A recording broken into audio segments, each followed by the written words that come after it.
starting to like this go-karting thing. Yeah, me too. Oh my gosh, can I show you this cute dress I just got? Yes, of course. Oh my goodness, it's so cute. I just love shopping. I love shopping too. Oh my god. Wait, did you guys say you like shopping? Of Yeah. course. Well, dude, I have the perfect place to do that at. ShopPayCara.com. At ShopPayCara.com, you can get free shipping on orders $200 or more. You can get anything you want, like MXC rims, gloves, rib vests, shoes, anything that you need, all at ShopPayCara.com.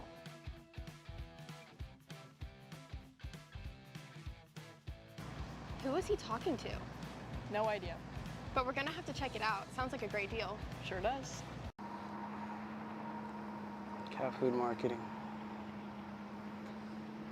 $9.99 a month. Dude, Caleb, wake up. Dude, we're live in 5 minutes. Let's go, come on. What are you doing? Dude, I'm so sorry. Xander had me in a cat food marketing meeting till like 2 a.m. last night. Come on, man. Do you have anything I can drink? Dude, I got the perfect thing for you. Perico, it's a healthy energy drink alternative. Perico, non-GMO, gluten-free, kosher, magnesium, B12, B6, Yeah, it's good. B5, biotin, and 0 sugar?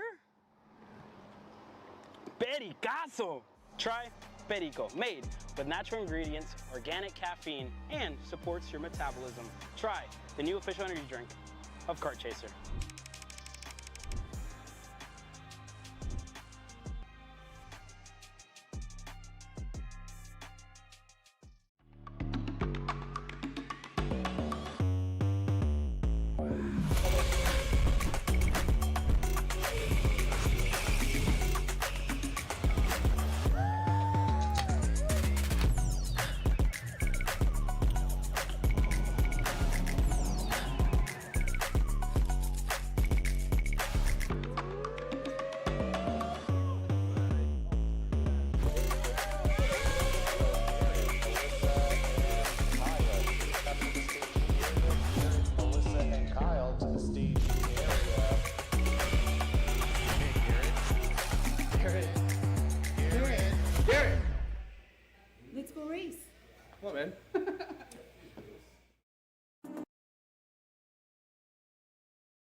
is Henry.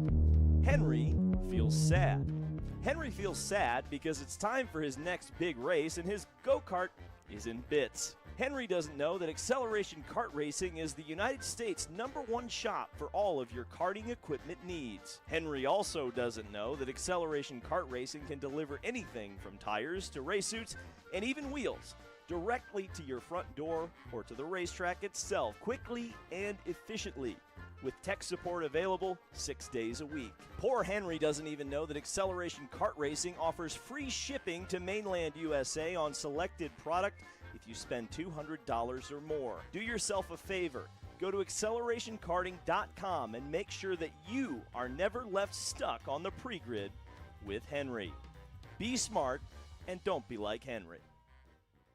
Join us for the biggest kart racing convention of the year, the 40th OVKA Kart Racing Trade Show and Swap Meet, Saturday, January 24th, Roberts Center, Wilmington, Ohio. Whether you're into sprint karting, dirt and oval racing, road racing, unlimiteds, or vintage karting, there are deals here for you. Shop our 60,000 square foot show floor, filled with the karts, parts, and supplies you need. Network with kart racers of all disciplines from across the country. Get insights from experts at our performance seminars. Visit our Intro to Kart Racing open house to get started in racing. Visit OVKA.com. Vendor registration is now open. OVKA.com.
Hey, what's up, Caleb?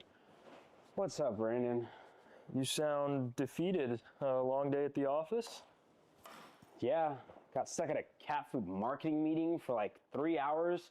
I don't know a thing about cat food, and I don't even work in marketing. And then I got sent on a coffee run like I was some sort of intern. Then at the end of the day, when I went to go get gas, I just realized everything is so darn expensive nowadays, man. Yeah, you got that right. Like, do you have any idea how much we're spending on Netflix? That's like 20 bucks a month. Do you know how much we're spending on cable? That's like 50 bucks a month. But you know what isn't expensive? Tell me. Kart Chaser Premium. For only $9.99 a month, you can watch all the American karting action live from coast to coast. Subscribe and become a member today.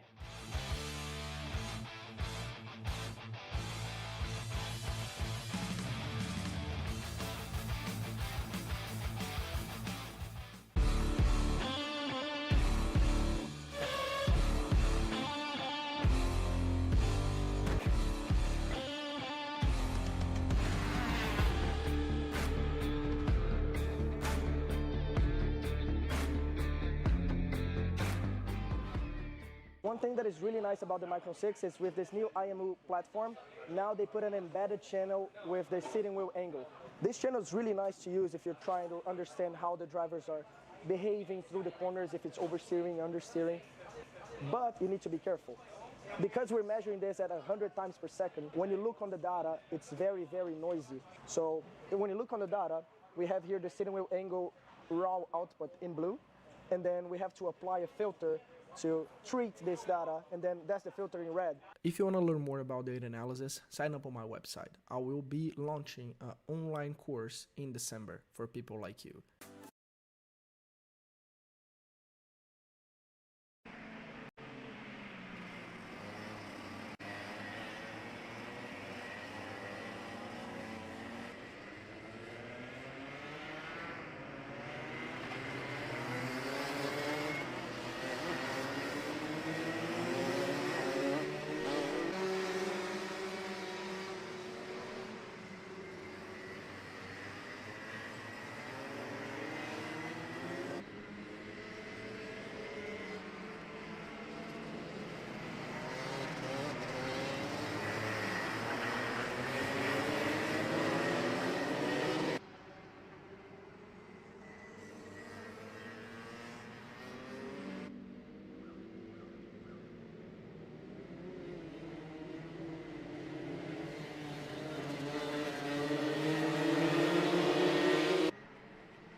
Are you looking to take the next step in your racing journey?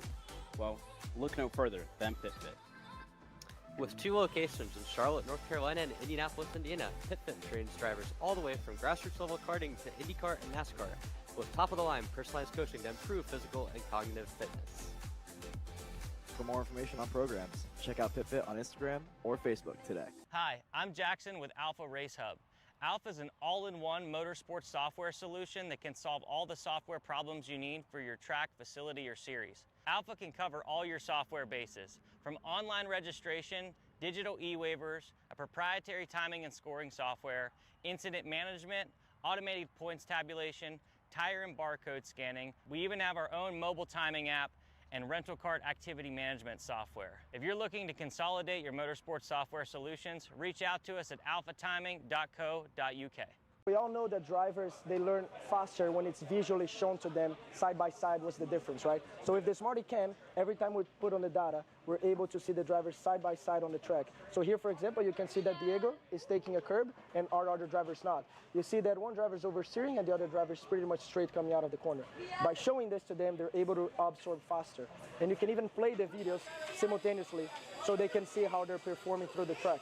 If you want to learn more about data analysis, sign up on my website. I will be launching an online course in December for people like you. Are you ready to get behind the wheel? From Formula One to NASCAR and IndyCar, all the pros start here.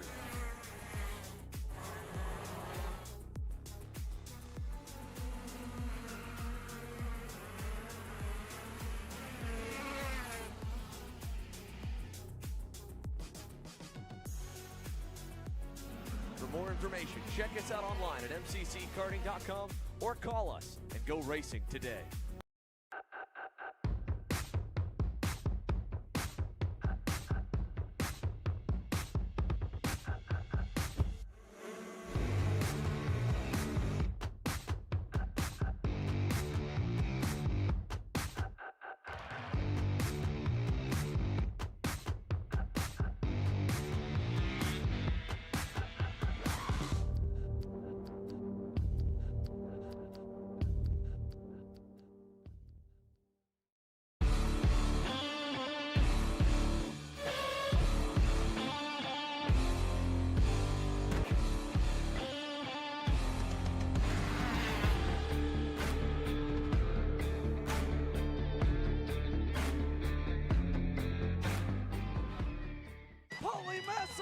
Wins the Wisconsin Grand Prix! James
Friday from Speedsportz Racing Park, our second event of the overall Marquee National season. Myself, Xander Clements, alongside Caleb Vieska and Cameron Reed, bringing you all the intel, commentary, interviews, and the like from our hardworking KC production team in the background as well. Qualifying getting underway, kicking things off with DD2 and DD2 Masters Max for round number 1 of 4 in the Rotax Max Challenge Winter Trophy, making its first foray away from Florida, joining the SCUSA Winter Series here in Houston, Texas. Your hometown, Caleb. I'm sure it's a proud moment to see a solid turnout, albeit as last second as everything was. Double digits in DD2, a hefty senior field, hefty junior field, and a good amount of talent. Yeah, first of all, it's definitely great to be back right at a track that's so close to home for me. And great to see something different, right? The Rotax package making its first start here in the state of Texas, and to have it in Houston, no better. I think a little unfortunate, right, that the one weekend that we are here to kick off, it's going to be one of the coldest weekends to date in the state of Texas, with some cold weather expected for Sunday and some rain as well Saturday. So definitely going to be cold, but for the like of drivers that we have here, right? A lot of Canadians coming down used to racing in some cold weather.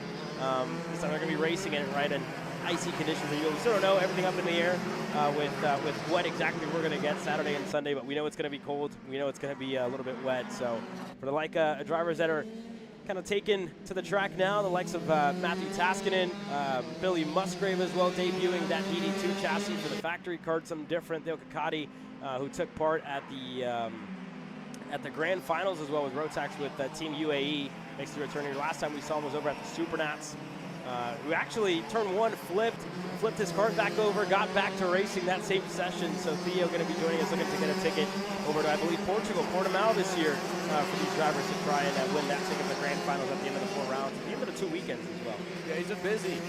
This is one of 2 major Rotax Max Challenge events going on to kick off the year. There's 4 intercontinental events that kick off the season. This is the Winter Trophy for North America's continental event. That's why you have a lot of Canadians coming down and joining, because it's an open ticket for everyone. There's, of course, a lot of new Rotax news that's dropped over the last couple of weeks as well. We'll get to that.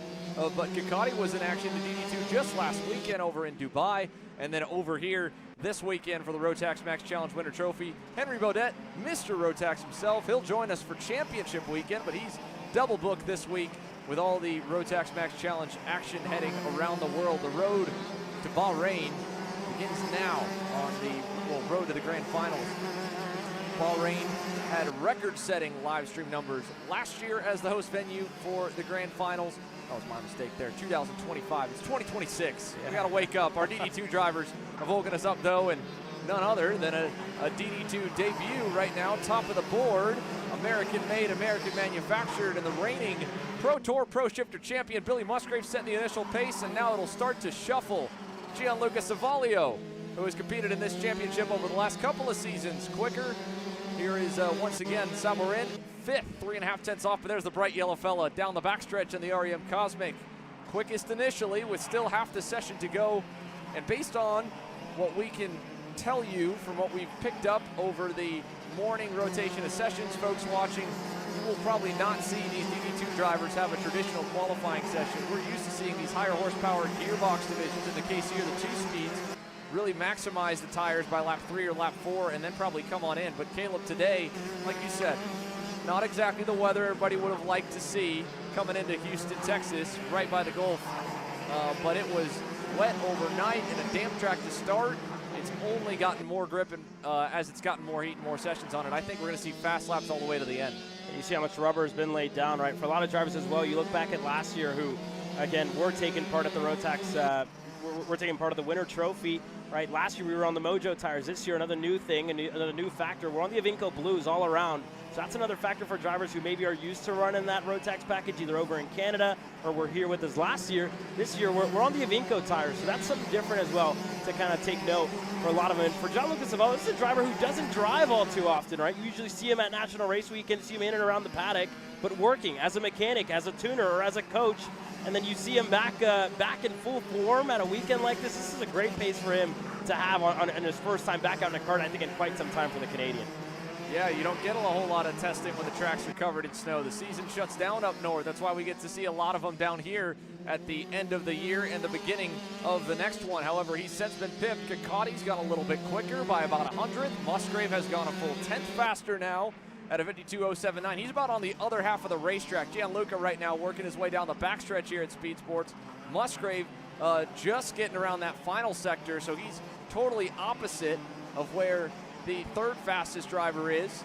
And for Theo Kikati as well, he's running right with Musgrave. The two of them, a 1-2 punch for factory karts, 1-2 on the board currently. This is the 448 that we're following, and that's Matt Berville, one of the many new names joining us for the first bout at the Rotax Max Challenge Winter Trophy. Preston LeBreton's a name who returns from last season. Matthew Taskinen now jumping up into the top 5 as well for the boys in orange and black. Also a multi-time participant and podium finisher at the Rotax Max Challenge Winter Trophy. He's had a number of shots to end up with the ticket. He's come up very close over the last couple of years to notch that belt to represent Team Canada. But there you see Musgrave and Kikati working together on their own piece of racetrack, own piece of real estate and clear circuit. Let's see if they go faster again this time. Last time by Caleb, they both dropped off about a 10th. They were quicker on lap 6. That lap at lap 7 starting to fade, so maybe I'm wrong. Maybe we won't get the full session length for speed. You can already see Billy starting to wave the hand. Yeah, and again, a lot of drivers, long qualifying sessions, right? 10 minutes for these drivers to go out there and take advantage of the track time. But, already walking around the paddock already today, seeing a lot of the Senior Max drivers opt in a wait for almost a minute or two, just staying in the grid, just waiting before even hitting the racetrack. And again, you talk about a lot of different factors, right? Track development, lap 4, like we saw here when we were here for SCUSA. Lap 4 was usually the best lap for the KA seniors, and that was on the Save Vinco tire. Now at 10 minutes, right? It's just kind of taking your time. You have time now to do a cool down lap, a push lap, maybe a double cool down and a double push lap. So a lot of different strategies that can go into play for a lot of these drivers. But for the likes of Musgrave and Kikati, feeling like they're not improving. Their fastest laps, 52.079 for Musgrave. Kikati only at 52.191. They're looking to hold on and lock out the front row on the debut weekend for the DD2 chassis, the factory kart. For everybody else, they're still looking to improve. So we'll keep an eye. Checkered flag will fly this time by for the rest of the drivers. So last chance to answer the call. Billy Musgrave, top of the heap. Here's Arnaud Sabarin looking to try and go a little better out of the final turn on lap number 9. A lengthy session, plenty of opportunities. Gianluca Savalio can't do it. Sabarin cannot. Alexis Pierrejean in his DD2 Max debut will sneak his way into the top 5. A rookie outpacing Matt Taskinen, who has represented Team Canada, sandwiched between another multi-time Team Canada driver, Gianluca Savalio, there in third. Kikati and Musgrave, though, front row lockout for factory karts on their first attempt in the DD2 category. And it is a full grid of DD2 Max drivers. I don't believe, while we did have 1 to 2 DD2 Masters Max on the entry list, all drivers in the 400 bracket, which means that all of them are in our DD2 Max field. So 12 drivers and their grid set for their first of the 2 race days with 2 total qualifying efforts here. Billy Musgrave fastest, Theo Kikati second, and a 10th difference between them, a couple hundredths back from Kikati to Gianluca Savalio. Cameron Reed, Grace Overbeck, and the rest of our team are down there right in the scale line, and there you see the All-American badass and number 1 plate in the SCUSA Pro Tour is number 1 here on our first qualifying session of the day.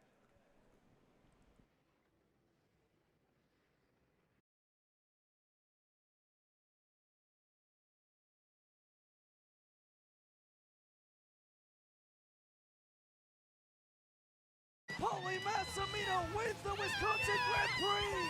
James Overbeck on start number 2 gets win number 1 in OKN Stars. On track or off, Brandon Jarsekrak Racing delivers elite performance. Led by 4-time Pro National Champion Brandon Jarsekrak, our team masters driver coaching, data-driven analysis, and mechanical precision at every national event. Contact us today at BrandonJarsekrakracing.com.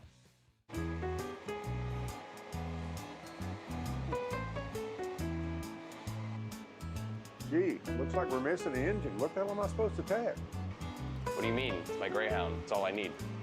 Where's the rest of it? It doesn't matter. It's a Greyhound. How's he gonna make way? Okay, you're good. I'm sitting by here with Kyle, our race winner. Tell me.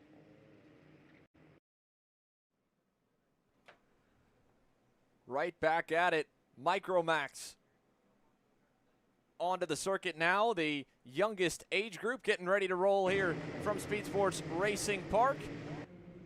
And they'll get the full distance of the session as well. A full bracket of 2 rounds of qualifying on tap today, so you still have a chance to kind of set yourself up good for one half the weekend if this first session doesn't go, or take some notes from it. Cameron Reed is working her way over to the scale line area. We'll get ready to chat with her and have her catch up with our first top qualifier of the day. So Cameron, good afternoon to you, and on down.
Halfway into the Micromax qualifying session, and it's a big pack of them, much different than what we just saw in DD2, because of course going from the fastest Rotax Max Challenge category where the slipstream is not going to be nearly as critical as it will be for some of the others. Well, this one it'll be the most critical. The 7 to 10-year-old age group was dominated by young Jack Katowski when we were here last 2 weeks ago for the SCUSA Winter Series. He just went initially to the top there, Caleb, only to get pipped. Brody Brown has gone a little better here on the second lap at speed, but we're following the 92. He did have to make a pass, to be fair, on that last lap by, and you can see Brody's right behind him on the Kid, or actually no, that's not Brody, that is the 82, one of Brody's teammates on the Kid X Performance Kart Republics, following him around. Brody a little bit, just a touch further back on the pack, but Katowski, he was the bar, he was the standard. We were here a month ago, and everybody else was just trying to do what they could to keep him within range. Yeah, not only that, I think first 2 weekends on the national scene for the micro drivers. Katowski won last weekend in Orlando as well, I believe, a sweep of the weekend for him there. So again, 2 back-to-back wins, looking to make it 3 on 3 back-to-back weekends for Jack Katowski, as everybody's still looking to kind of figure themselves out here in this session.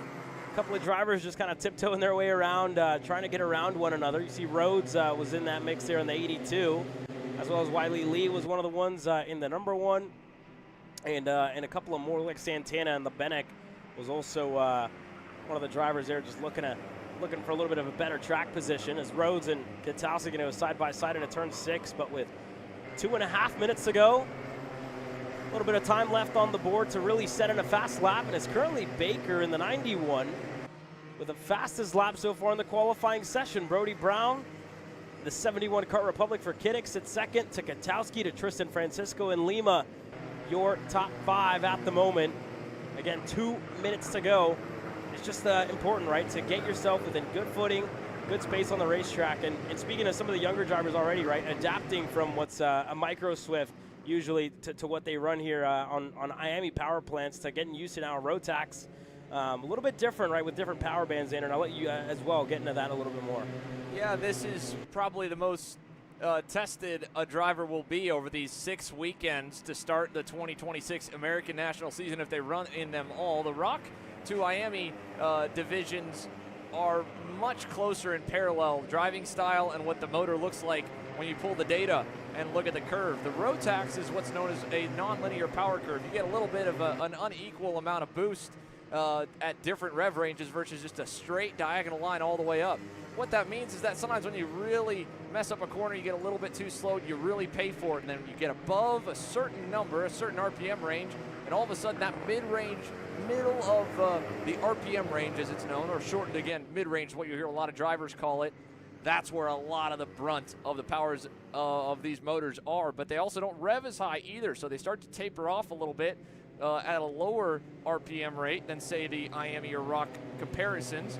And that's why you have them known for their longevity, revving only to 13,000 or 14,000, maybe 15,000, where you start to get close to the limiter. But even then, you're not really trying to aim for that with your gear range. You're aiming for the middle punch to be really good. So with that, how you attack it, your throttle application has to be a little bit more precise, especially not to give it too much fuel before it really gets into that power to use it all in the slow corners. And your braking points, and honestly where the kart kind of steps out and gets a little bit sideways. You have so many quick 90-degree corners here at Speedsportz, either right before or right after a major slow turn. And while that would have been a nice and easy progression to anticipate on a linear power curve motor, on a Rotax, you're all of a sudden going to think that you've got it under control, and then it wants to spin it around on you. So to handle it, well, that's what we're seeing the Micromax drivers do right now. In fact, handling the toe nicely on this first session by. How about it for Freddie Baker? Huge lap out of the driver from the United Kingdom. A 57.72 puts him a full 10th clear on Brody Brown's original time at a 57.83. Katowski could only get down to a 57.93 by the end of it. He was picking up time as the session went on, but he ends up 2.5 off the pole. Arthur Rhodes, Tristan Francisco, your top 5 as they cross the line. And onwards with the rest of the field that'll be pretty closely packed, I would say, when you look at them here. All the way through the top 10 was only a couple of tenths spread, even the middle of the pack here. You see 3 tenths the difference from Trey Sanders in 10th to Kuiper Nelson down in 17th. So that's why they were fighting as hard as they were for track position. That last little bit of a tenth or two off the back straightaway and even the run down the front stretch could make all the difference in whether or not you get to start up at the front of the field, in the safe zone, ahead of the fray, or end up a little further back. 2 classes now have their grid set for their first of 2 mains. Micromax in the books. On deck, one of the biggest grids on the weekend. Junior Max is ready to roll.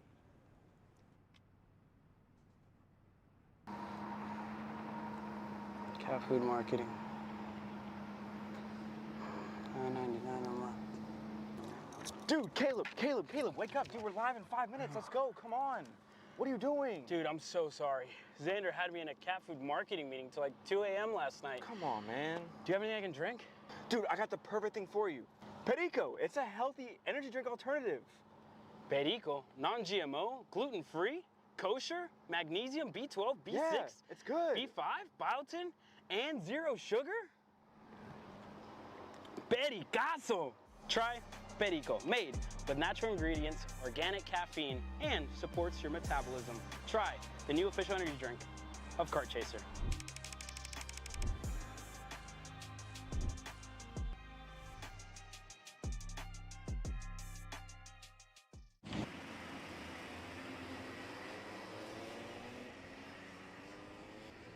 Bit of a spin off the outlap here for the first group of Junior Max drivers. It's a big group of the FAF Motorsport OTKs, all sent out in a group with a couple scattered in. One of the Iron Rock Motorsports machines in this group as well. Yeah, Alex Chandler, I think, was the driver that went around in front of the field, and everybody else just happened to go around him. Yeah, 3 fafs at the front, and Chandler now going to start to kind of regain that track position he had. That again he had going out in front of the rest of the pack to start off qualifying. Look at this other group. Wow. Oh, and one way off in the S's too, right in front of us, cutting all the way through. Big moment there. That was the 270. It looked like it could have been Nicholas Mastronardi with a wild moment. And a lot of the pack obviously waited on the grid. They've just now joined that first contingent that went out and already had a lap on their tires. And that's going to put this first group in a melee. They probably lined up first on the grid to try and avoid what they're having to deal with right now, and that is straight up traffic. I mean, don't get me wrong, Caleb. I think it's going to be a little bit worse trying to watch the Houston Texans manage the sleet and wintry mix we've got Sunday night, but this is still a mess here in the boot. Yeah, it's not a pretty sight, right? And it looks like that second group just waited up, and by the time they did get out of the pits, it was just kind of 2 by 2 all the way into the S's, which is, again, very tricky on cold tires, like you saw there out of one of the Pfaff Motorsports drivers, just kind of going straight in turn number 2 with no traction. And you'll see a lot of that throughout the weekend as well, right? You talk about rain. If you carry too much speed into that corner, you find yourself going straight into the grass and having to cut through to get to turn number 4 and 5 to get to this the back straightaway. But yeah, just see a lot of these drivers kind of a little bit too close together, right? You don't want to be this close to one another in the corners.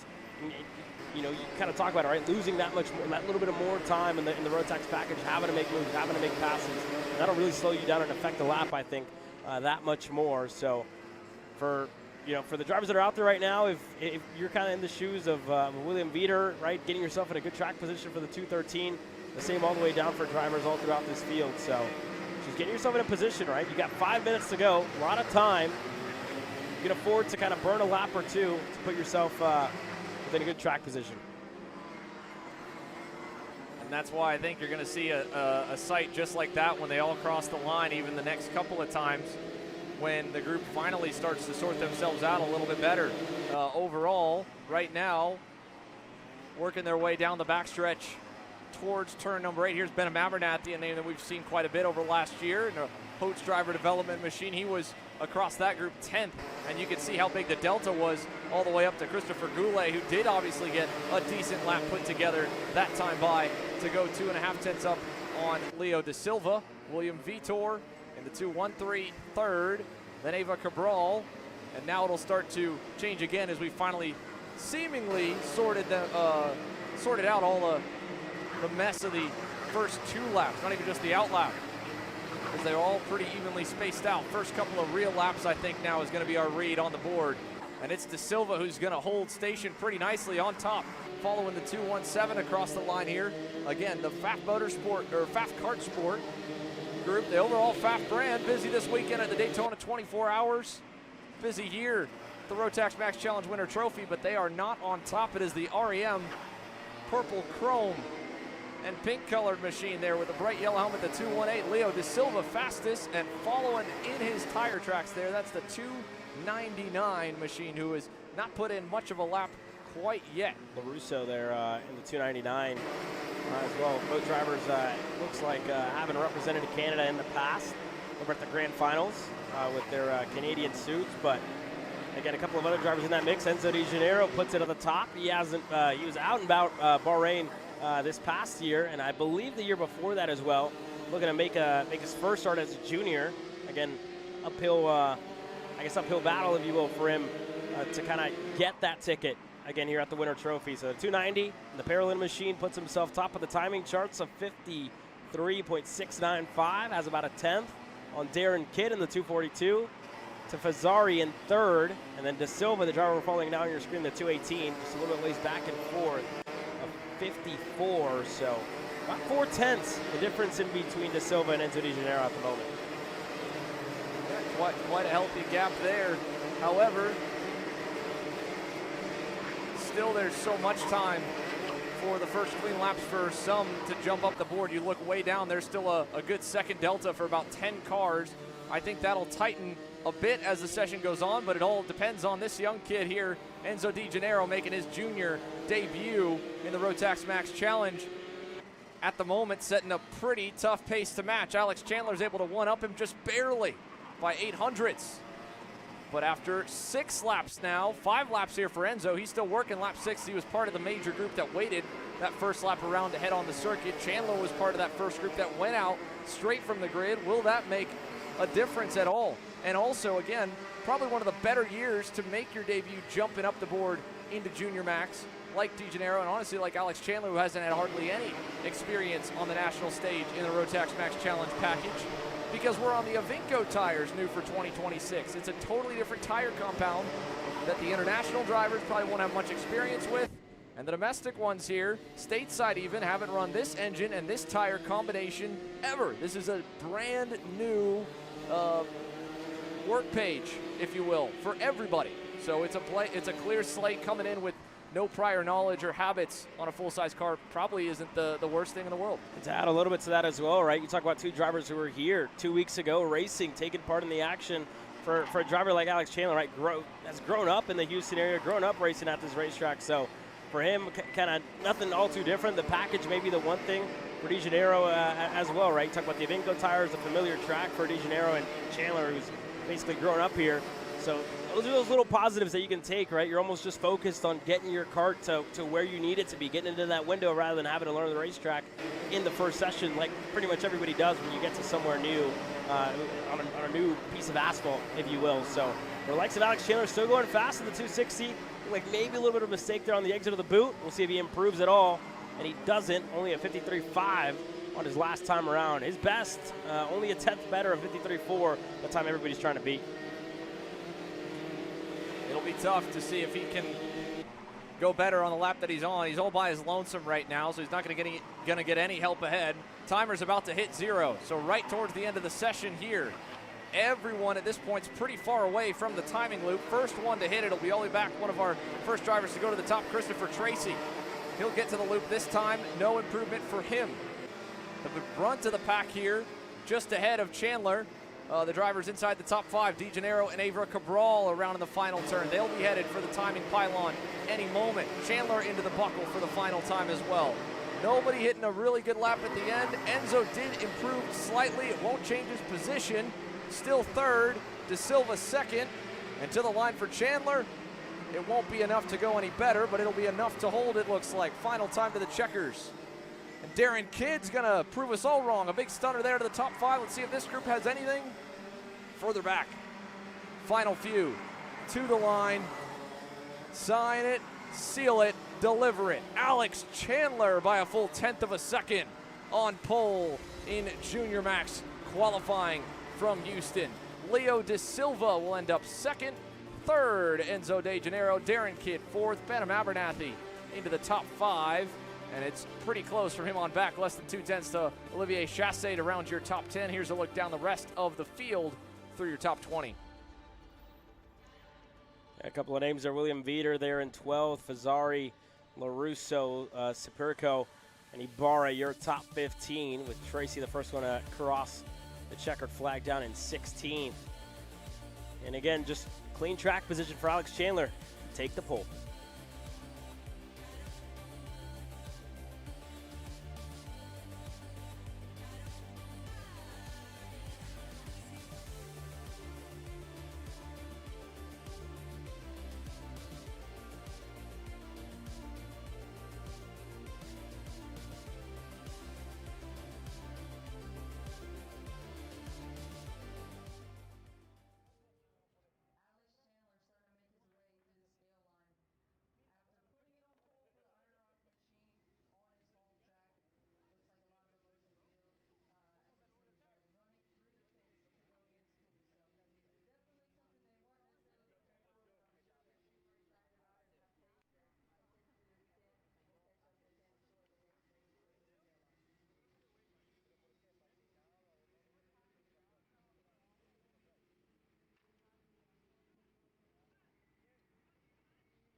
Yeah.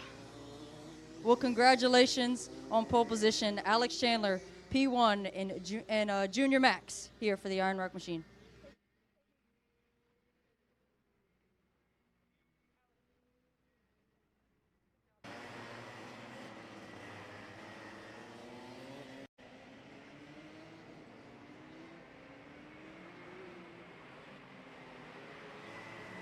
Senior Max out on the racetrack now, halfway through the rotation for the first batch of qualifying sessions.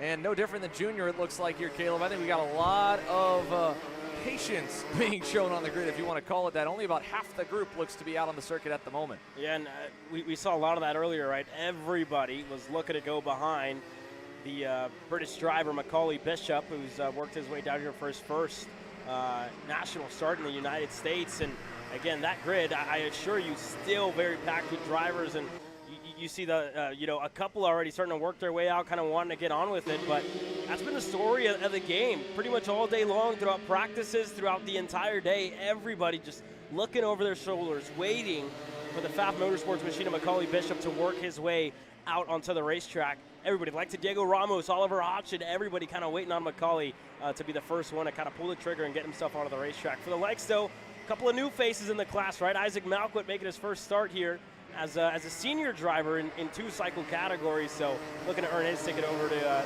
Portugal later this year. Yeah, he got a soft start last year. We saw him in action across the CKNA majors in senior light, but continued through the year in the junior ranks everywhere else.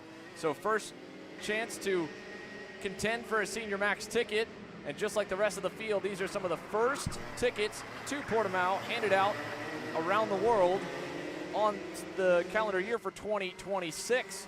Well, by the end of January, we'll almost know, and of course right into the first day of February, we'll already have our first batch of drivers marked onto the entry list for the Rotax Grand Finals come year's end.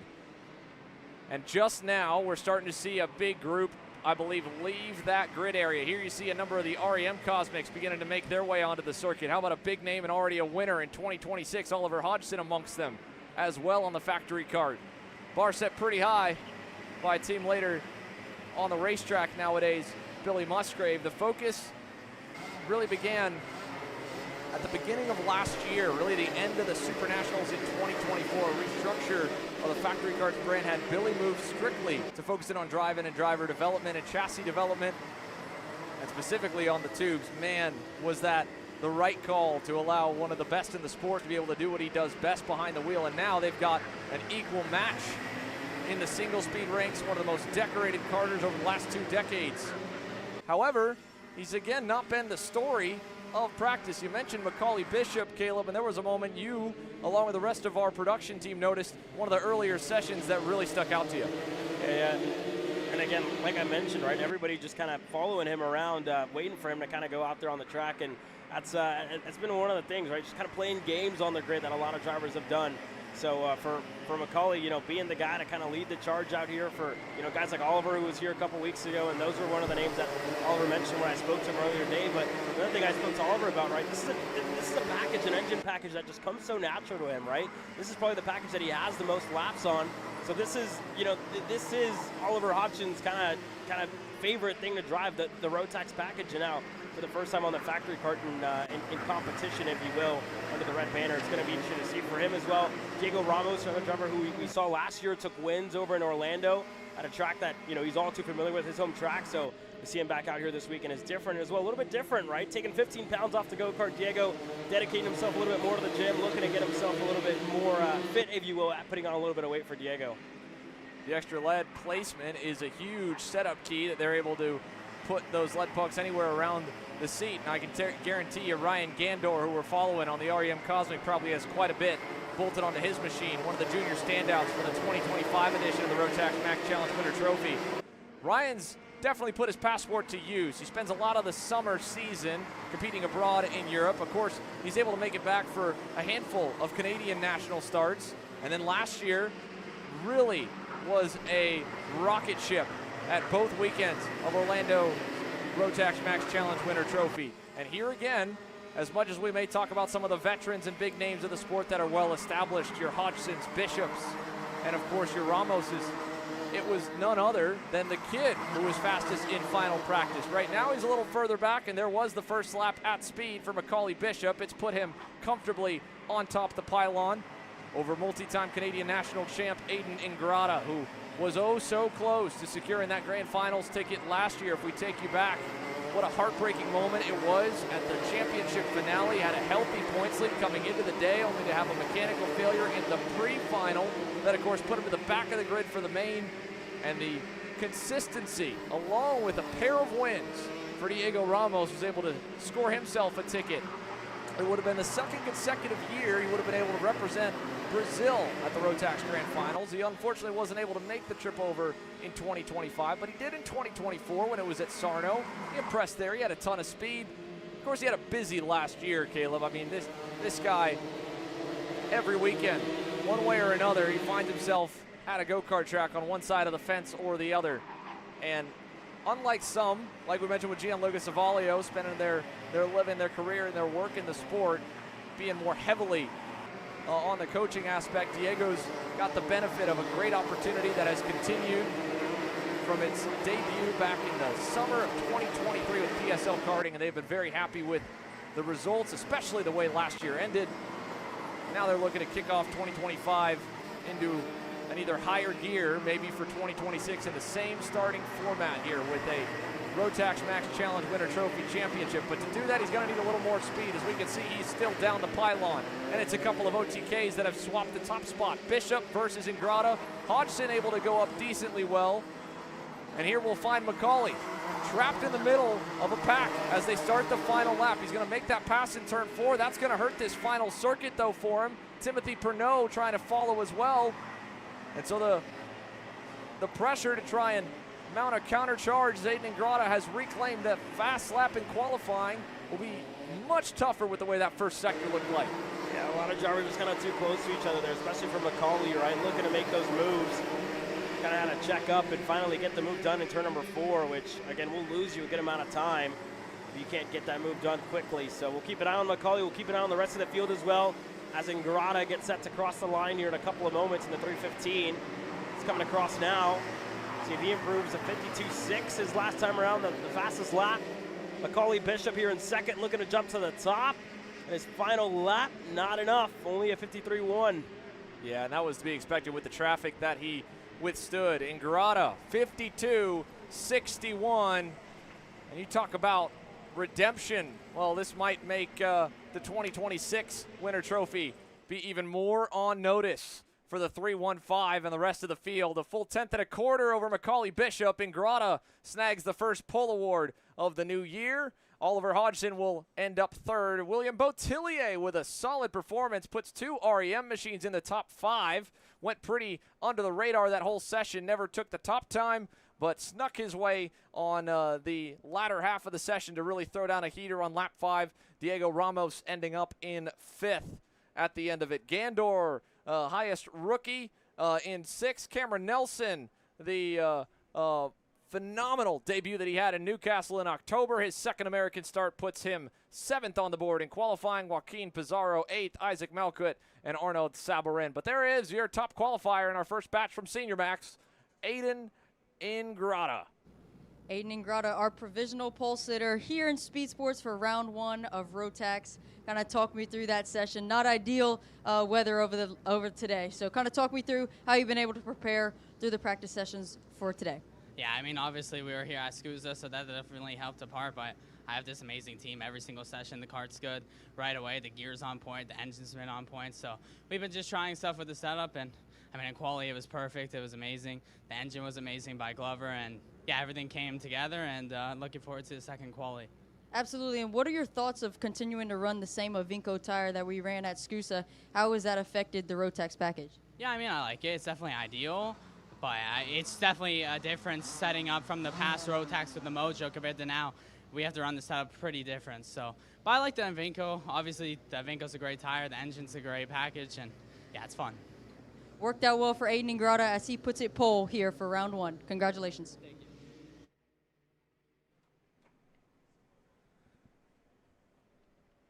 Top marks for REM and Aiden Ingrata, and onward we go. Mini-Max now the next one up onto the circuit. the first leg that you jump up the ladder from Micro. Similar engine package all the way through. One of the bigger selling points of the Rotax Max Challenge is that you take the same engine from 7 years old all the way up. Well, if you want to keep racing at 70 or 75, you can. It'll be the same package used for the Masters Max single speeds as well, and even only a slight modification to take it to the DD2. So the detuned version from Micro gets tuned up a little bit into Mini-Max. And here we have it with 18 drivers so far across the line. I believe you may actually have even a touch more on the total field. Your Mini-Max complete entry list at actually, indeed, right at all of them, 18. And potentially 17 there, as it looks like one of the transponders might have just gotten a sign, and I'm going to guess that may have gone, or will go, to Lincoln Lima for one. And one other as well in 12th that'll be identified, I'm sure, pretty quickly by the timing and scoring team. For the moment, though, minute in, first lap, first real look at it all is going to come to the line this time by, there's about 6 of them on screen, including a heartbreaker opening weekend for Dutch Westbrook in the 133 Bennick machine. Let's see how he rebounds here with the Rotax Winter Trophy. Third on his first lap by Mateo Pai, fastest in the 108 machine. Hudson Howard on the Alonso Kart JHGD entry to second. And you think back to last year, what a weekend it was. What a 2-week stint it was in Orlando for the JHGD crew. William Vitor scored his first career major win. Hudson Howard did as well in Micro and Mini at the time. Now they've both equally leaped up one age group. Vitor into Junior Max. Hudson's debut in Mini Max at the Winter Trophy. And he starts off strong. A big point there out of this group to be at least one of the fast ones. However, of course, pushed down the board since the second pack has gone a little faster. James Roots, who was quick in the final practice. 10th up on Mason Brody. Yusuf Adi, Pai back to 4th. Let's see how this initial pack resets times across the loop. Howard will jump to second, and we'll have to wait probably about just maybe 5 more moments before James Roots gets to the line, and they'll even get shuffled further. Westbrook better. Yeah, Dutch Westbrook with a good lap there for the 133 to put himself to the top, as well as Roots now going to be able to go better. Mason Brody, Yusuf Adi, so a lot of change in between these top 3. So again, a lot of drivers finding time in different places. So you have this first group, obviously you're on your screen with like Hudson Howard, who's down at 7th, and that second group just a little bit further back as they work their way now onto the back straightaway. So drivers finding themselves on different places of the racetrack, spacing themselves out, which has, again, been the name of the game, right? When you talk about these qualifying sessions, just putting yourself able to get a clean lap in good track position within good space. So that's really key, especially for these young drivers. Let's see what this lap looks like. 4 minutes in, 4 minutes more or less to go. We've got 3 laps at full, or 2 laps really at full speed for some, 3 laps at full speed for others. Roots' time might be improved this time by the loop. He's actually a good bit further down the racetrack along with Mason Brody. There he is right there in the 132 Pfaff Motorsport Beryl Art, or Prime Power Team, Prime Power Sports Beryl Art. There's Mason Brody on the RPM Nitro kart right behind him. And Brody's lap that time was a heater. Boy, was this kid on a tear 2 weeks ago, Caleb. Yeah, really good performance out of Mason Brody, right? You talk about kind of picking up the leftovers in the final corner, getting the win on the racetrack. Unfortunately for him, I believe a post-race penalty unfortunately sent him down the order. But nonetheless, right, to get himself up at the front at that caliber of field, especially the Mini Swift class on your first weekend, starting in that class is definitely a good showing for Mason. And again, a learning curve this weekend, but it hasn't been big enough for Brody because he's put himself top of the timing chart. So definitely a great performance out of the 111 thus far. But for everybody else, still looking to set in some times. Here goes James Roots in the 132, has set in some good lap times, and that's going to be a better one there with a 55.902 for James Roots to put himself to the top. Brody couldn't answer that time. He matched his best at a 56 flat. And to clarify as well, it was a very, very minor post-race tech infraction that unfortunately trapped him. Nothing he did on the racetrack as much of a bloodbath as the Mini Swift races were, especially the main events for the opener SCUSA Winter Series. Mason Brody won that one fair and square, and it was just unfortunate. It's the spacing of the spark plug that bit, and there's just a very, very narrow window of the types of washers you have to run with different plugs, and each plug, of course, measures just a little bit different as well. Nothing in his out of anything he could control, and honestly, again, far from a performance-enhancing issue whatsoever, and that was evident. That whole race, if anyone could have broken away, they would have. But there was no breaking away there. I don't think we're going to see a whole lot different here. The Rotax Max package, known for how good the parity is across the pack, and it is pretty close at the top. James Roots is still setting an unmatched bar. He went faster that time. Nobody else behind him really did by all that much. Dutch Westbrook did improve, but he still needs a full 10th and a quarter. And again, he's kind of getting the benefit of the draft off the back of Hudson Howard and the Kart ahead of Hudson as well. This lap, if he can close the gap to the 149, might be enough. And unlike what we saw probably in senior and in DD2, we may see again in Masters Max, I think you may see times all the way to the buzzer here in Mini. Let's find out. Westbrook all the way to the edge of the racetrack there, coming out of the buckle. To the line, this time no change. Couldn't go any better. Might have caught some traffic on that lap as well, or reset himself. That was a big swing, about a second and a half. So maybe he dropped back to try and set up for this lap to be the money one. Yeah, there you go. And again, only a 57.3, like you said there for Westbrook. A couple of drivers improving. Yusuf Adi, who's currently sitting in fourth, still finding that little bit of track time, or time on track, if you will, there with a 55.965. So just slight improvements, 2/10 back from James Roots, again, who's kind of been the fastest overall here in the Mini-Max class. The 132, who we followed along a little bit earlier, just kind of showing that pace here. And for Westbrook, like you mentioned, right, just trying to get that little bit of a draft on the back straightaway, get himself just that little bit closer. And this is, I think, going to benefit him a whole lot as we exit the boot. 133 looking to go even faster. He's going to get a great draft on the front stretch. Dutch Westbrook across the line. And it's no improvement, only a 56.0. And you got to think, right, it's just a little bit different. 10 minutes. These tires maybe he's in, and I'm curious to hear your thoughts as well. What are we kind of looking at? That fastest lap was really just about 2 laps ago, right? I think what that tells you is that our racetrack, as wet and cold as it was to start the day, is right up at peak performance, because if it was still not up to full grip levels, you would see probably times continue to get better over the course of the session. More so than even a tire question here, the fact that we're peaking right in the middle, that's exactly by design on a good racetrack by any team, any tuner, any parent trying to set their go-kart up and set their kid for success. You want to peak right in the middle or towards the end, maybe not all the way to the end.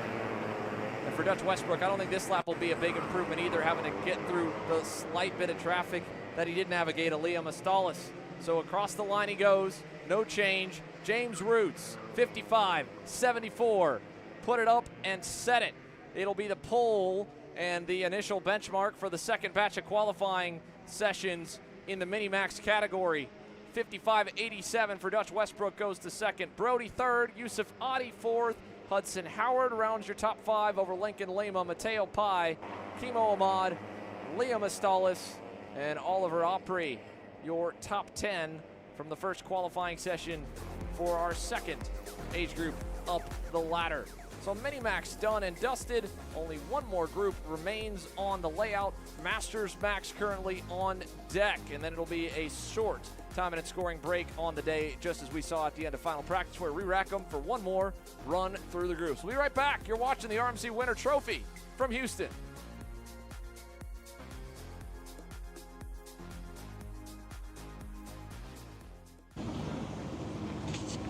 Kyle, what are you doing? It's got my new Greyhound seat. You don't even have a cart. Doesn't matter. I have a Greyhound. Who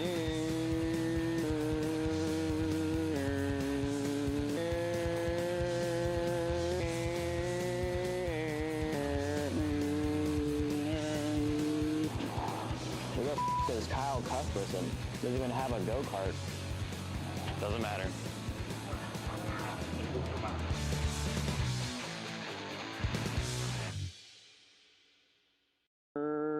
Cuthbertson through on Turney. Turney in the dirt. Are you stuck with your kart racing? Not sure of the ideal kart setup? Or going to a track for the first time? Well, Kart Class has the answers for you. Our online portal has a wealth of experience and knowledge to help your kart racing. From kart setup advice to track guides that are targeted specifically to your circuit, or the driver coaching aspect with mindset, racecraft and driving techniques. If you want to take your karting to the next level, visit us at kartclass.com.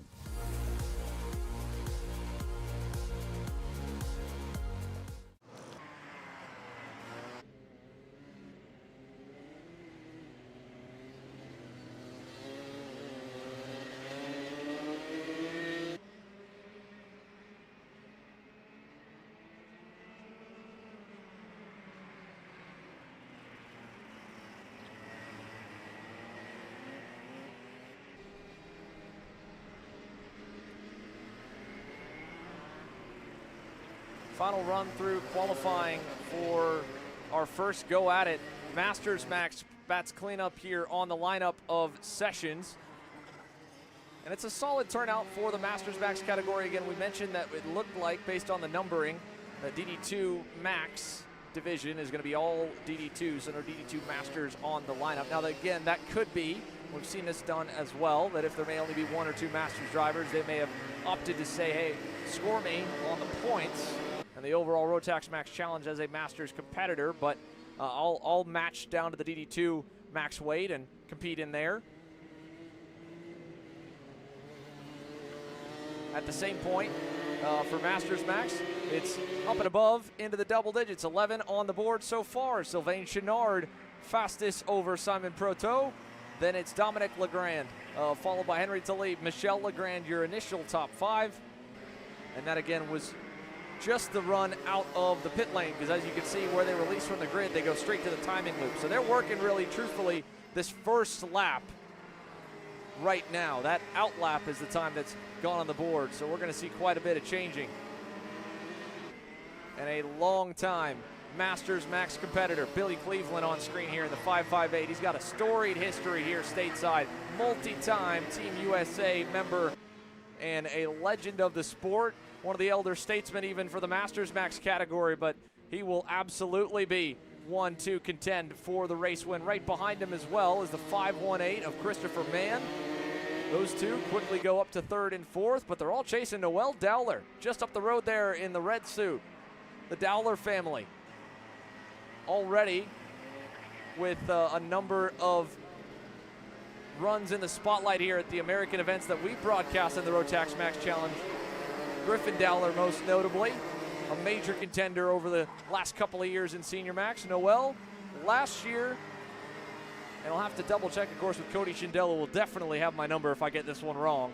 But I believe that would have been his first Team Canada representation, if not in quite some time for Noel.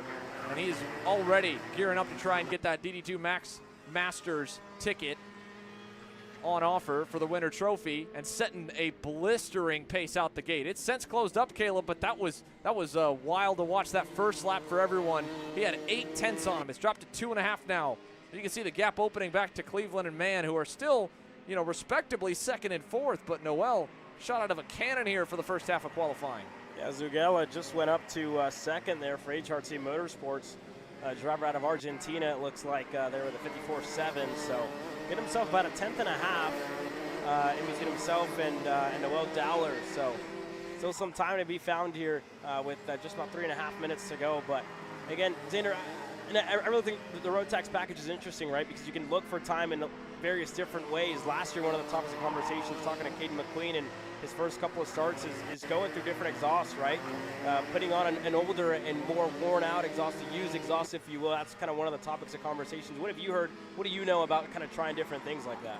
I mean, that's pretty par for the course when you have high-level racing on a very spec package. You can't modify any of the parts, right? But you're looking for any edge you could possibly get over your field. It's as even as it comes, even down to the point with the sealing procedure for the Rotax Max engines. That's unique that we're not used to. Not only does it have to be sealed by an official Rotax service center, but for the U.S.-based drivers, they have to run a North American seal, not a U.S. seal, and I'll double check. Obviously, all of that not in the windshield view for us, but definitely for the competitors. So when it comes to, looking for maybe a pipe off the line that's a tick better, a worn-in pipe that might just be a little more hollowed out, it could make the difference. I think you'll honestly get a lot of different answers now, because for the United States, this is, with the Rotax Max Winter Trophy over the last few years, it's had a big grid. Don't get me wrong. But this year especially, and towards the latter half of the last 2 years as well, it's been the beginning of the resurgence of the Rotax brand and the Rotax Max package. It was the, if not one of the marquee racing series for national level karting for a long time since its American debut in the early 2000s, and then went through a major lull and a rebuild stage. And now with the latest iteration of the engine, and it still stayed with a lot of the same parts and pieces and design from its inception more than 20 years ago. the improvements in parity from the production line, the slightly different bits of technology or parts or carburetors or all the way down to the nuts and bolts of putting it all together, that's changed, right? So when we're all of our teams that we talk to, all of our engine builders we talk to, some of them over the last few years have gotten some reps at the U.S. Trophy Final, at the various Trophy East and West events during that era of regional championships. Last year at the Trophy West one-off in Phoenix, and then of course the Winter Trophy. But I think there's still quite a bit of learning on this side of the pond, whereas while we see so many Canadians come down from the north, while we see so many international friends, especially from the UK, where it is, if not 50-50 with the Miami counterpart, if not a tick above, they know the ins and outs. They'll be looking for that extra bit of edge. And the moment they'll find it, that's when Rotax will take a hard look internally and try to reset the goalpost, if you will. So I think it's somewhere in between a bit of dark magic and voodoo and somewhere maybe in between a bit of fact of, maybe a used pipe a little better than a new one. Normally we hear the inverse of what we're used to. A lot of drivers in the 100cc classes for Miami and Rock, they're swearing by fresh pipes over and over and over. Again, you're hunting for thousands at the highest level. Oh, yeah. So, yeah, that's commonplace. As for whether or not it makes a difference here, I'm in that same boat as what I just described. I can't say I have my finger on the pulse one way or another of whether or not it's a huge, huge difference. I will say, though, and you could probably ask the guy who's on top of the board right now, Billy Cleveland, that nothing makes the bigger difference between the steering wheel and the seat. And right now, as good as Noel Dowler looked early, Billy has put a 10th up on everyone. We're following the 522. That's, again, as you mentioned, Gabriel Zogelia from Argentina for HRT Motorsport on the Xperi. Third, 3 thousandths off Mundy Lawyer, but needing more. Christopher Mann now to the top as the session comes to a close. Billy Cleveland to answer won't be quite enough. Let's see if Gabriel's got anything out of the buckle. Here we go, across the line for the 522, and no improvement, so Christopher Mann and the 518 on the pole position here in Masters Max. There you go, REM 1-2, Christopher Mann, Billy Cleveland, lock it out as the session draws to an end in Masters Max qualifying.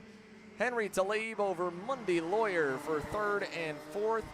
Gabriel Zugella back in fifth, not too far behind on the pace. Noel Dowler sixth at the line. Dominic Legrand seventh. Simon Proto in eighth. Michel Legrand and Sylvain Chenard round your top 10.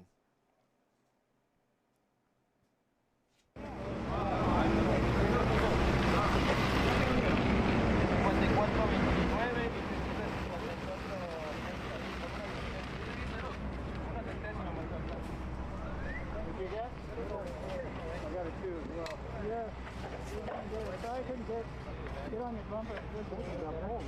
Huh? You number one? Huh? You're number one. What? No. They're not coming over to talk to me. Oh, this is bad. Thanks, right. Attaboy, Chris.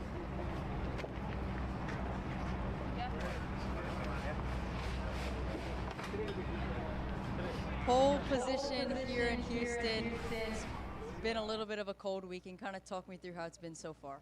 Yeah, new track. It's nice, fast, a lot of banking, so that kind of helps when it grip starts coming in, and had a little bit of help with a good draft for that top lap. So yeah, I'm surprised, honestly. I've been struggling most of the weekend, so to piece one together feels very awesome.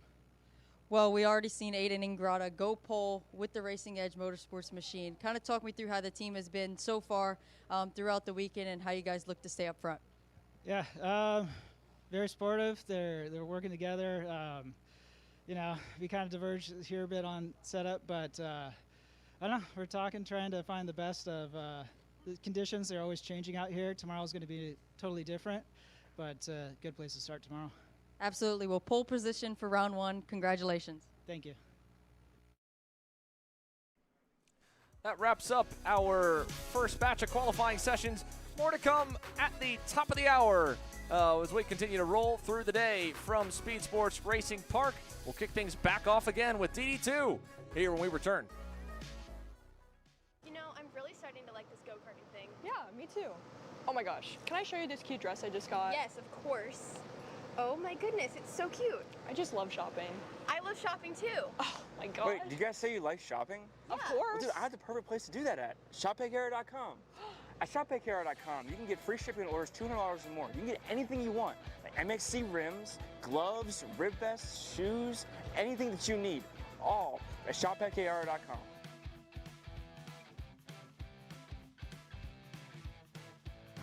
Who is he talking to? No idea. But we're gonna have to check it out. Sounds like a great deal. Sure does. Cat food marketing. $9.99 a month. Dude, Caleb, wake up. Dude, we're live in 5 minutes. Let's go, come on. What are you doing? Dude, I'm so sorry.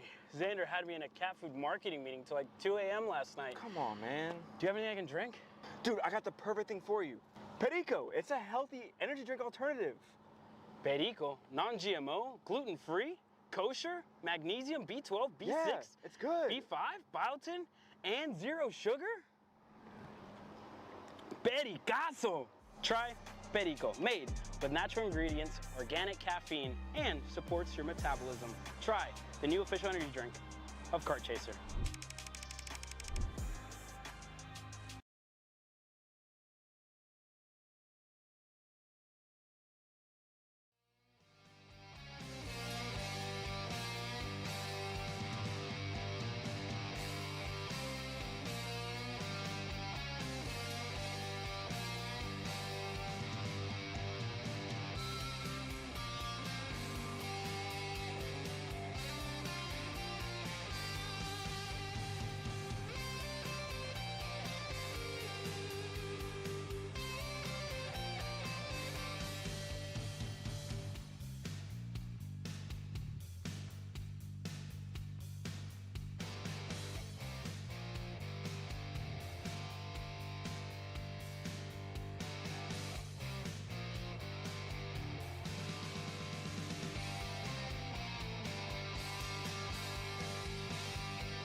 back underway with qualifying, the second rotation through the bunch. DD2 and DD2, well, originally DD2 Masters Max, but our 12 DD2 Max drivers onto the circuit again. Billy Musgrave and Theo Ciccotti fastest in our first time qualifying session. No doubt about it, they will have a target on their backs for this one, but still, I don't think it'll be nearly as wild as what could be coming up based on the overall attitudes it felt like on track for DD2 drivers compared to everybody else. Looking for clear racetrack, not trying to necessarily find anyone or wait on the grid, no games whatsoever. Makes it easy for us to be able to figure out who's quick and who's not, because they just go right out and start ripping. Off the bat, of course, Derek LaRoche on the 460 we're following here. He's on the Ben Cooper Academy Beryl Art machine. Fitting under the Premier Karting 10, I believe, this weekend.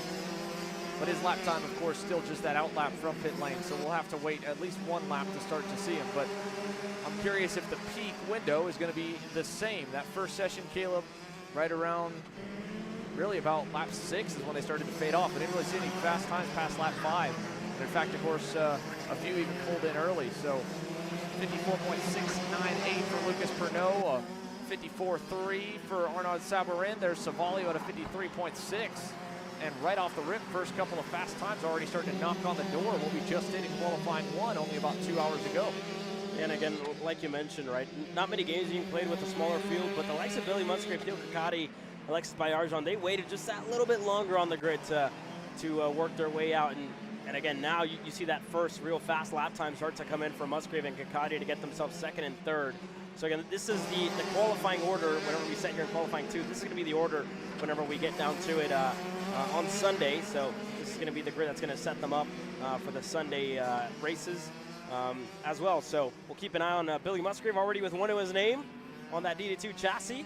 But Lucas Pernod out of Canada puts himself up into first. The driver out of Montreal puts himself to the top. Gianluca Savalli with a good lap as well in the 499. So a little bit different conditions as well, Xander. While we were outside here for that little bit of a break, a little bit of light mist kind of starting to work its way through here, Speedsportz Racing Park. So that's going to mix it up just that little bit more, if you will. But I really don't think we're going to see maybe much change from what you saw in that first session compared to the second session, right? Outside of that little bit of an extra factor, not rain, but just a little bit of mist. That's gonna, I guess, cool down the track temperature a little bit more after.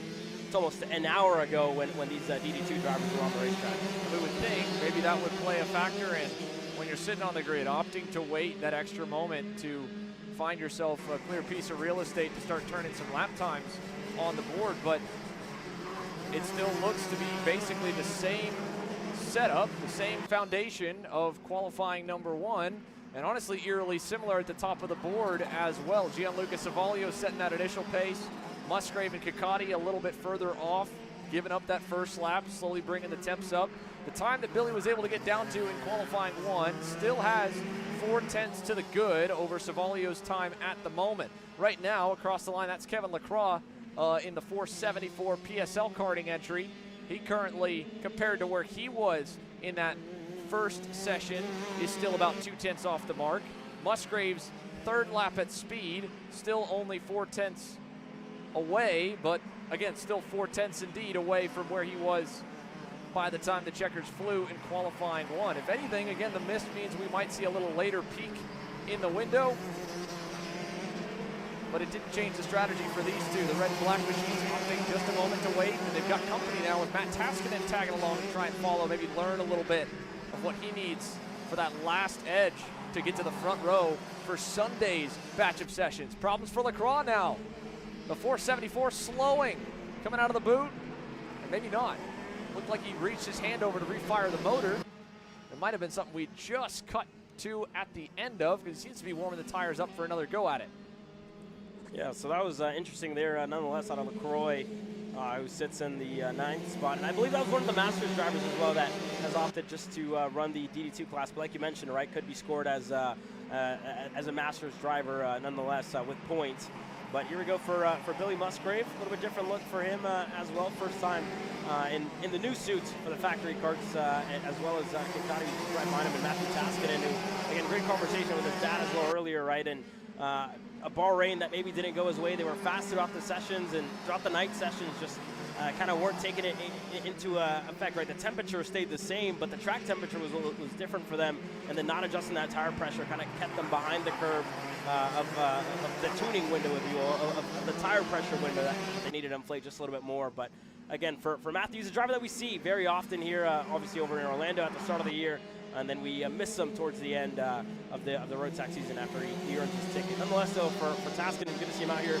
For young drivers, as well, like Alexis Bayarjan, a name that we've talked about a lot, right, throughout the junior ranks, as well as in the mini Swift ranks, mini Max class, I should say, about 2 years ago, almost, I think, back in 2024, and then last year as a junior, and then I believe this year as a senior driver now. So his progression's been great. Double duty for him as well, right? 2 classes to kind of get used to adapt to as well, with the 2 gears here in the DD2 Max, and then in the senior Max later on in the day. It's a busy turnaround. It was 11th in that opening senior Max qualifying session, just shy of half a second off of top qualifier Aiden Ingrata. And running the Plateau energy drink colored OTK machine in both categories, so kind of pitting on their own. And a very busy turnaround, right? You're talking less than probably 15 minutes for Alexis to decompress from DD2 and then switch his head over to a single gear category in Senior Max that is, as always, packed to the brim with talent. And while the total size isn't there, the depth certainly is at the front of the field. And it's tightened now with 30 seconds to go. Musgrave and Kikati, identical best lap times at a 52.230. Matt Taskinen, only a 1/10 of a second back, as is Savalio, and then here 5th place, off again already, a top 5 qualifying effort notch with 4th in the primary session for Alexis Bayerjan. He has not gone as fast as the original qualifying session, but to be fair, nobody has. They're all still 2/10 off or more. Musgrave, a 52 flat earlier in the day, a 52.23, and I think he's done with it, as is Matt Taskinen. We're following Kikati, who again is sporting the Team UAE suit from his last trip to the Rotax Grand Finals, working his final lap. He got in just under the gun there. Checkers out now. Further back, one of the first ones to hit the loop will be Lucas Pernod. He will not improve enough on this final time by, and Kikati obviously didn't like that lap either. I think Bayerjan's headed in. Savalio to the line, already had the visor up. He was cooling down as well. So no movement late in the going. Once again, the money lap appears to be right around lap 5, plus or minus 1 on the front or back from there. Musgrave backs it up in a tie with Theo Kikati this time on the front row. How about that? 52.2s apiece, 10th and a half to Matt Taskinen, who hunted them around for a bit of the session. And teamwork for a team lockout of the front row for both days of action here at the RMC Winter Trophy.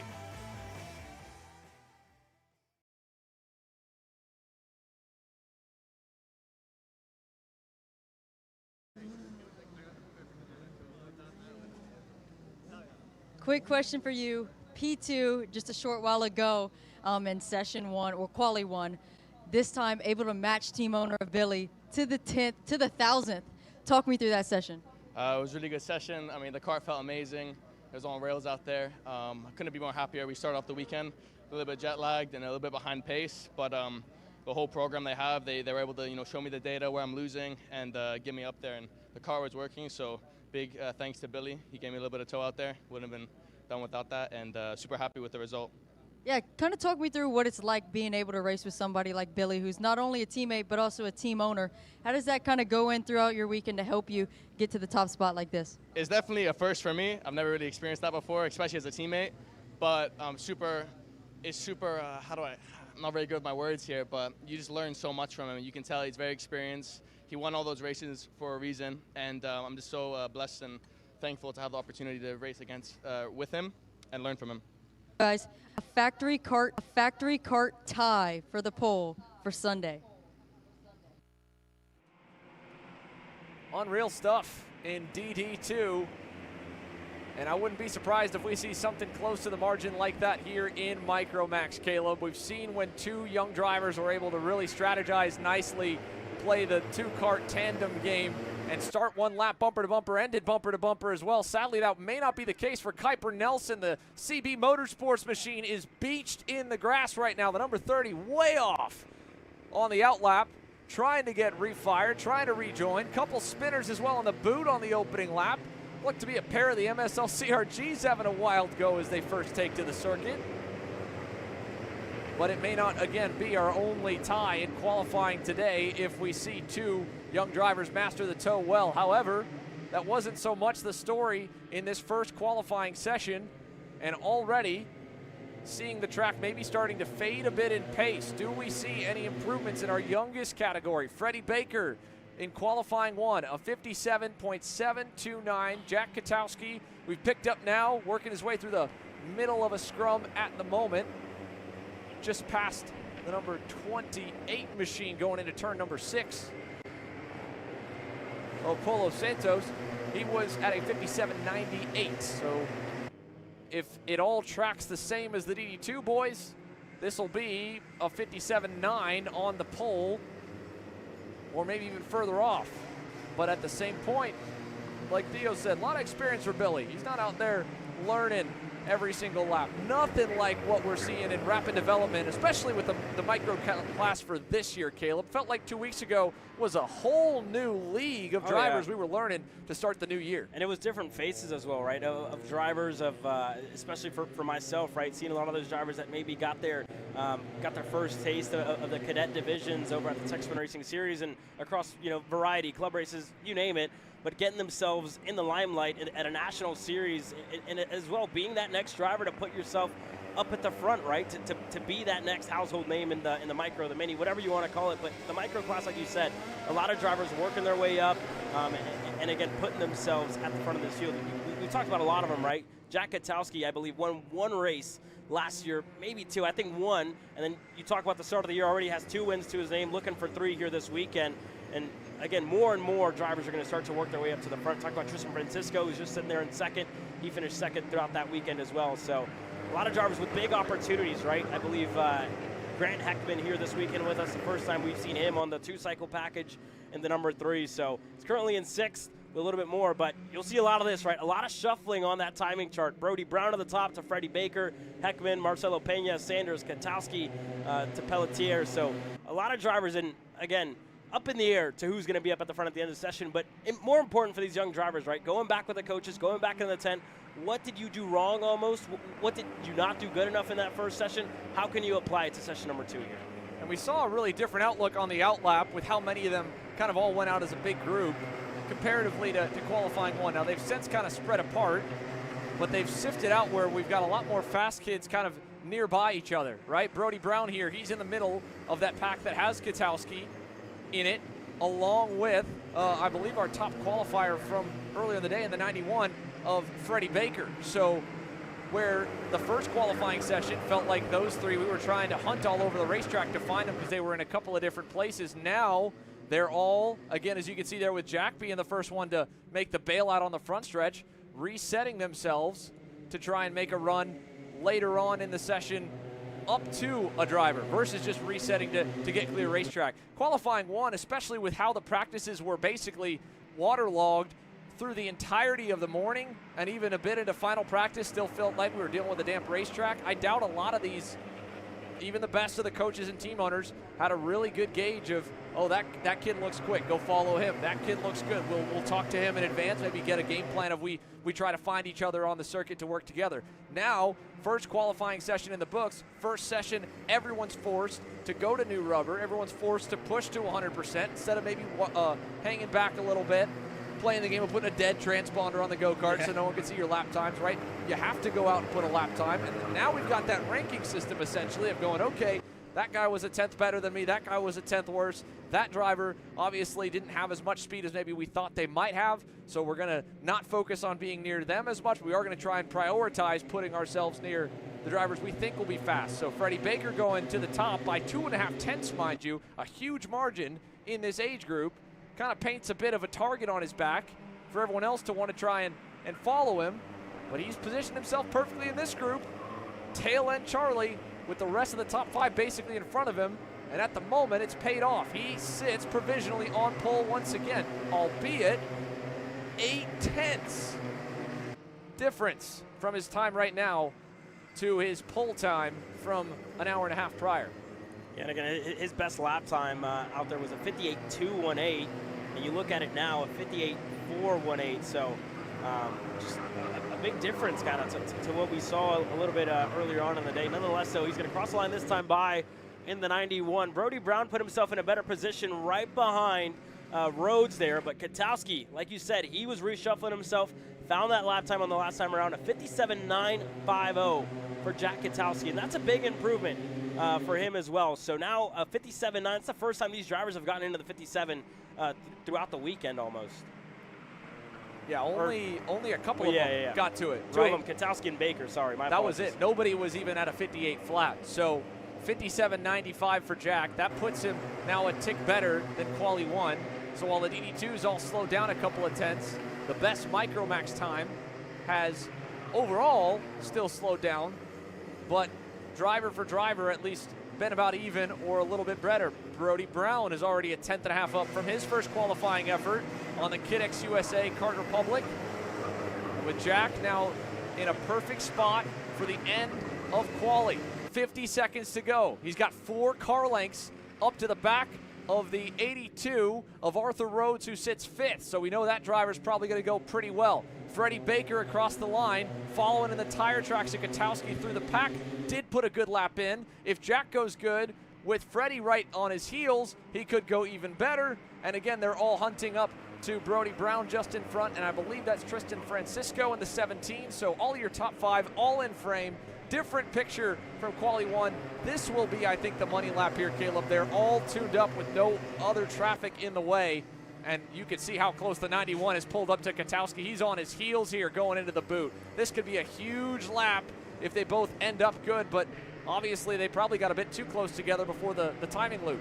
And we'll keep an eye on it here. Checkered flag should fly this time by for Tristan Francisco and Brody Brown, the 2 drivers to get the checkered flag. Brown right behind Francisco as they cross the line this time for the pole position. Neither of them improves. Freddie Baker goes even better on that final lap of 57.7. Freddie Baker on the pole position, 2 qualifying sessions in a row. He starts on row number 1 on the inside. And again, Katowski improved, but following in the tire tracks, Baker able to go even better. Jack got down to a 57.8, picks up a 10th from Quali 1. Baker able to basically match the same time zone he was in, and it's in a league of his own. 10.5 back to Brody Brown, and here's the rest of the field through Micromax back to Kuiper Nelson, who had that moment early in the session, a heartbreaker for the number 30, unable to get the rest of the laps in like the other 19 of your 20 Micromax qualifiers. But Freddie Baker, heck of a debut here to make that long flight across the pond worth it. That's back-to-back poles and a weekend sweep for the number 91 to start from the inside of row 1 on both Saturday and Sunday morning. And it looks like that's just another easy day in the life here of this young man. Heck of a performance as he begins his chase towards the ticket to Portimao.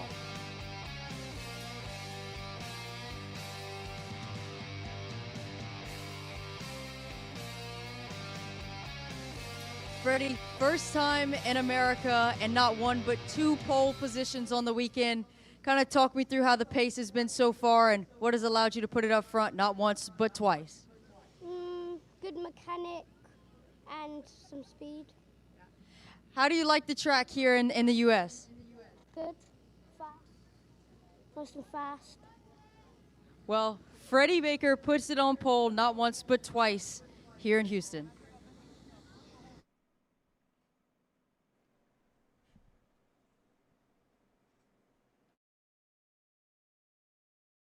Qualifying up next from Speedsportz Racing Park as we continue from Houston.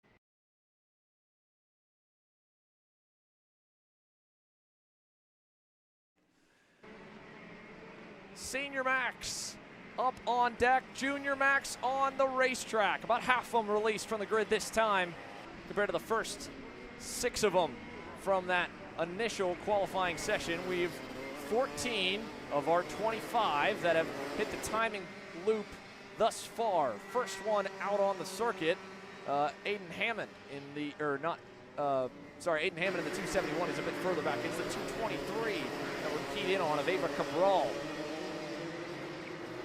And out of the buckle in the 223, Prime Power Sports OTK to the line for the first lap at speed from Ava to set the time charts. It'll be a minute flat. And I believe Ava may have actually been a bit further back on the loop as well for the Junior Max drivers. Still waiting for the first couple. It was indeed Aiden Hammond who was first out, then Achilles Sapirko, then Alex Chandler. Once again, the Iron Rock machine right at the front of the grid, ready to put some laps in. We'll see Ava tuck back a little, and starting to see now the grid released from the last bit of them. Massimo and Nicholas LaRusso, the brothers, opted to wait a little bit. So was Raimundo Ibarra, Carlos Molina, Christopher Goulet, Oliver Chasse, William Vitor there we saw on screen. Here he is right there on the Alonso kart with JHDD. Just now joining the pack, Enzo De Janeiro as well on the 290 Paralyn for Premier Karting. So Micro Max drivers able to match the times in qualifying 1, DD2 about 2/10 off. Where do you think that kind of leaves us here for juniors, Caleb? This is a little different, right? Kind of compared to the times that we've seen for the juniors. It's going to be one of the biggest tells. I really think we're going to see a little bit of the same difference, right? You talk about 2/10s to 8/10s, and again, the DD2s did have a big split between their sessions. First drivers back on track, I think that has a big kind of due to it, right? And I think the juniors are going to see the track kind of start to get back to that same condition it was in earlier. So I think if anything, we might see very similar lap times, maybe a 10th, maybe identical, right, to what we saw just about an hour and a half ago. That's probably the best point about this, right? That 30-minute timing and scoring window. On top of that as well, to give everybody plenty of time to get back over to their pit spots, right? The Rotax Max Challenge structure, only 6 run groups. Even with a lengthy qualifying, right, you're still not with a ton of time to get back over to your pit, back to your team, debrief, change tires, right, to go back over to the set for the second day from the set you just qualified on. You're going to put those away. Then you'll bolt them back up tomorrow morning after a batch of warm-ups, probably on a practice set. This set of tires is going to go away for about 36 hours, nearly 48, and then it'll come back out Sunday morning. So there's that amount of time you got to give everybody to work, as well as if they want to make any chassis adjustments, take any time to look over any video or data. And because of that, that extra gap added, like you said, allows the track to cool back down, allows any dust and debris to get blown onto it.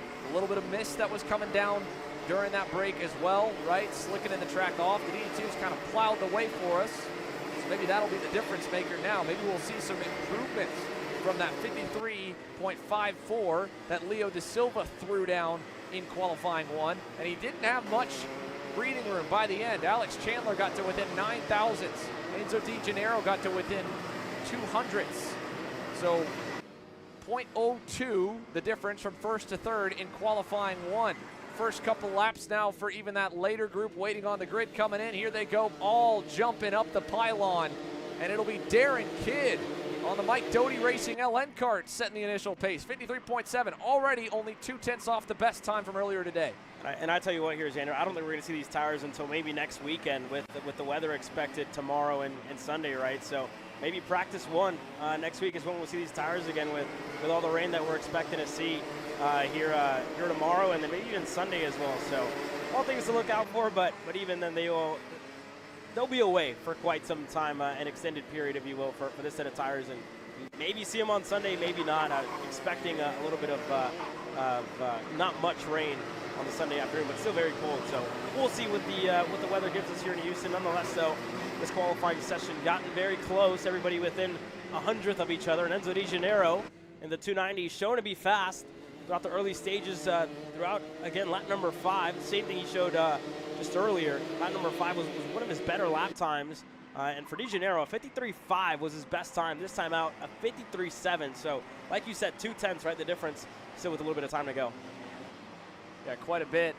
At least 2 laps if you were hitting the loop now, if not more so. As long as we get down to about a minute 10, anyone who gets to the timing loop is going to get that lap and 1 more if they want it. Alex Chandler, off the back of a great qualifying 1 effort, still needs some more speed. He doesn't need a lot. Again, 1/10, your top 6. He's got some breathing room right now there in the 260 machine. Ahead of him, making some improvements from the early part of the day, including, again, going out early. Aiden Hammond in the 271 is still hanging tough in the top 10. Antoine Bazinet inside the top 10 also. Here's some more new names as Chandler throws down a heater. He'll get to within 7 thousandths of DeGennaro that time. 53.735 for Alex. That was big. Wasn't enough for pole, but it'll put him much safer in the first couple rows with that lap, that heater on lap 6. And you got to think Chandler's going to be hungry for a pole position here, right? Got it on the racetrack just moments ago, a little bit earlier on in the day, and then unfortunately for contact on his in that previous qualifying session, he got a penalty. Deleted his fastest lap time. His second best, though, put him in second, right behind Leo Da Silva, who put it on the pole with a 53.544. So Leo going to be the driver on the pole tomorrow. Alex looking to get himself on the pole on Sunday, so a little bit more, and I'm pretty sure a fire in that seat for Chandler to try and get the pole here in the second session of the day.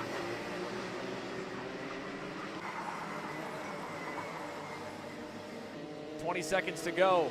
Any other drivers with a big lap on lap 7 or lap 8? It was lap 8 for Aiden Hammond to take over command at the top of the board. They are 100th off of what would have been third in the first session, 300ths off of what would have been pole. We're almost there. We're having a lot of passing right here in this group. DeGennaro in the mix of it, Vitor in the mix, as well as the 263 machine of Olivier Chassé on the Prime Power Sports machine. All of them well in contention for the top spot in qualifying. Vitor's the worst of the bunch of this trio here. He's outside the top 10 currently. He's going to lose this last lap as well. 2 passes on it, falls behind Chassé. Let's see if DeGennaro got held up making the move. The last lap for him was good on 7. That lap on 8 was not. And to the line, Hammond improves the margin by a ton, 2.5 tenths. Does anyone have an answer? Benham Abernathy to 5th. The last couple rounding right now. We're just waiting on the final few outside edge of your top 20 to get the checkers. And that'll mark it. So Aiden Hammond running the full distance. Didn't want to wait or play around on the grid. And that bonus lap in qualifying 2 pays off tremendously. Look at the gap back and how close the rest of your top 10 ends up here, Caleb. 2.5 tenths and some change to DeGennaro. Marco Fazzari, by the way, slipped his way into the top 5 in the last couple of laps. Impressive run for the 206 REM Cosmic to get up to 3rd. Chassé, Benham Abernathy, your top 5 here from qualifying number 2 to set the order for Sunday morning's pre-finals from Speedsportz. Onwards, Darren Kidd, Chandler, Molina, Da Silva, Bazinet ended up in 6th. Ava Cabral, 11th. Nicholas LaRusso, Christopher Goulet, Akili Sabirko, William Vitor, your top 15. And what a turnaround for Hammond as well, right? You look at qualifying 1 earlier on today, qualified a 9th overall, 53.7 and half a second improvement for Hammond to take the pole here at 53.3, going 2 tenths faster than what anybody else did in that first qualifying session. So a good turnaround for the Prime Power team and on the pole position for the 271.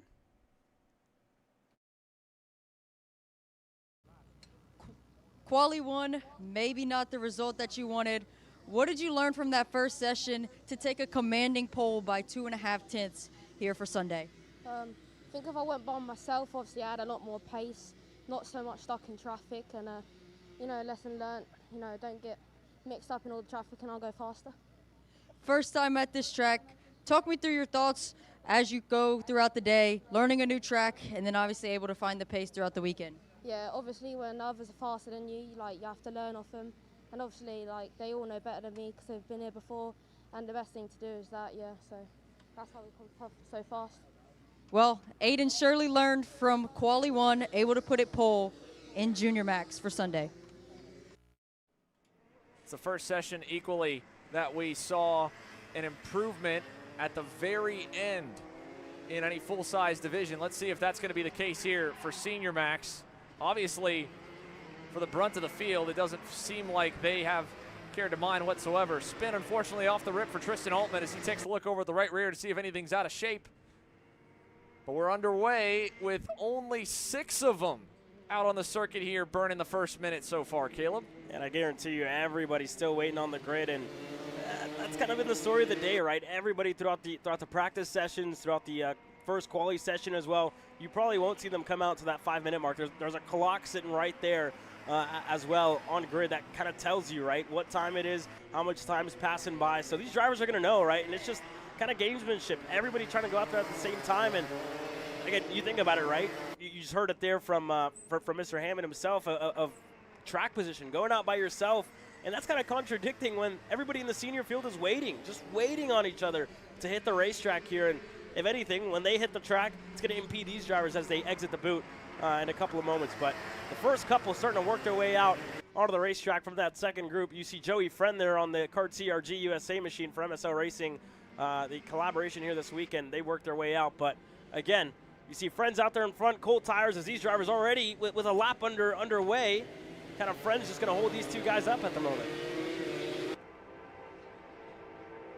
Again, it won't really matter all too much for Joey, because ultimately, as he gets going, there's probably going to be another brunt of them that join the racetrack. Now, this is a dynamic, Caleb, we haven't really been privy to over the last couple of seasons, even in the Winter Trophy, to be honest with you. At Orlando Kart Center, I don't recall ever seeing a grid that had waited and burned the first half of a session, but it's part of the reason why, for many of our viewers that may be wondering, or even some of the participants in the last couple of seasons on the big stage, why some of the quali sessions have been shortened, because most of the drivers weren't taking advantage of them. And right here, you have a great look down on the grid. Isaac Malka, one of the first ones, Diego Ramos, Cameron Nelson there on the right. Their engines are fired. They can go whenever they want. They just don't want to go right now, obviously, here. It's a crowded grid. In fact, you can't even go if you wanted to if you're deep in the pack. You see some drivers are shaking their heads, right? Ingrata's stuck right now. And we've seen one of the, behind a rookie, Jeremy St. Cyr, Oliver Hodgson stuck. And it's just on Isaac Malquid, right? And the other driver that's across from him, and Cameron Nelson, the other British driver who was looking for a ticket over at But Newcastle, to their credit, they've left the middle lane open. There was obviously a brunt of drivers you could see wanting to line up behind these three who have been exceptionally quick. Macaulay Bishop, who has been exceptionally quick. So nobody probably wanted to leave the grid for the rows third on back without at least following one of these first 4. And for these first 4, they were trying to wait and hopefully discourage that. 4 minutes to go now and counting. Halfway through qualifying. That's going to give him about 3 laps almost, Xander. 3 fast laps. Yeah, because they're going to get counted here. Here comes a group of them. And that's really the group that was lined up in the middle, and they're going to join right in the middle of Derek Wargo. Talk about cutting through the pack there. Luckily, it looks like the handful of others kind of saw what happened to Derek and that the grid was starting to release out onto the racetrack. Here's a look down. Oliver Hodgson's waiting to go. He kind of got stuck in that group as well. Happy to release.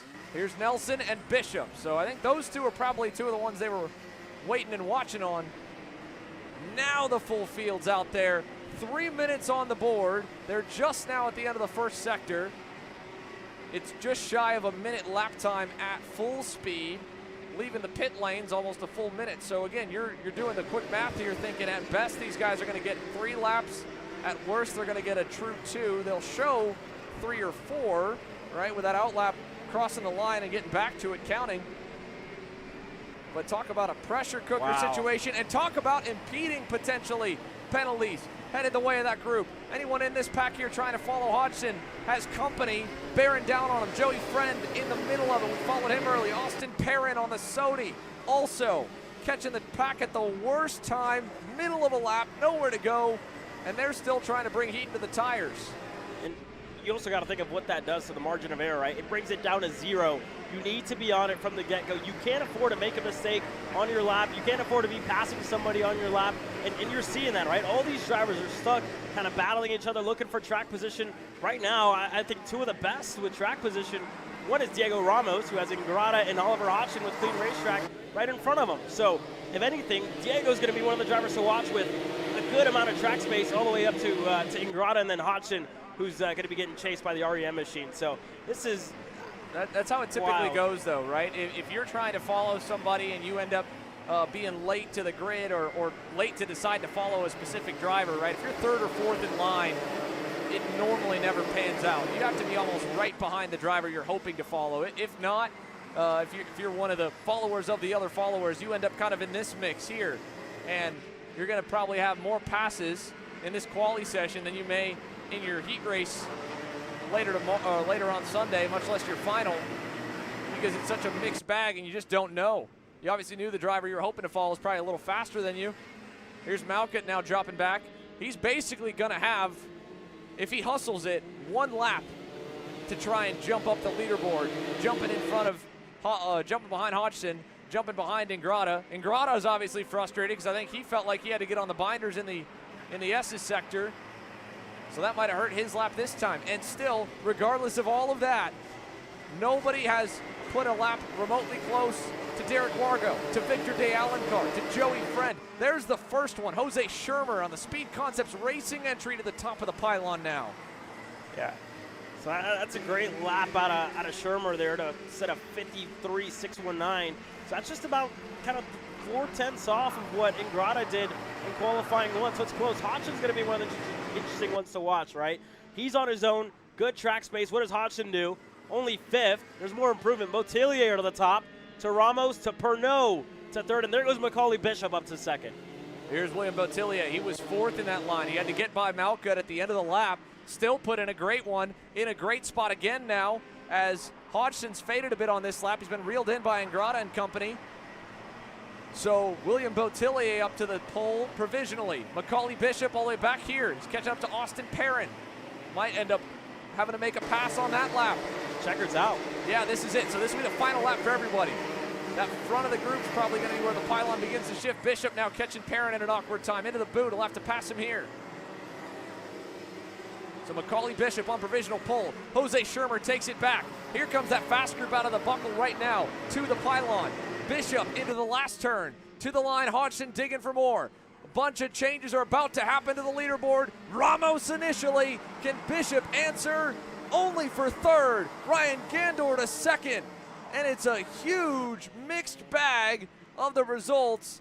Diego Ramos defends the championship from last year with that lap there. Oliver Hodgson from hero to zero. He was a winner on Saturday 2 weeks ago. On Sunday for the Rotax Max Challenge Winter Trophy, he'll roll from the 7th row of the grid in 14th unofficially. Ryan Gandor, Macaulay Bishop, William Botillier, Aiden Ingrata. That's a trio of Canadians inside your top 5. One driver from the UK, a Brazilian-American kind of duel there in Diego Ramos, who resides in Orlando, Florida, and has for the last couple of years, but hails from Sao Paulo. Timothy Pernod and Cameron Nelson, 6th and 7th. Jose Schirmer right behind Victor De Alencar, 8th and 9th. Joaquin Galero Pizarro, your top 10.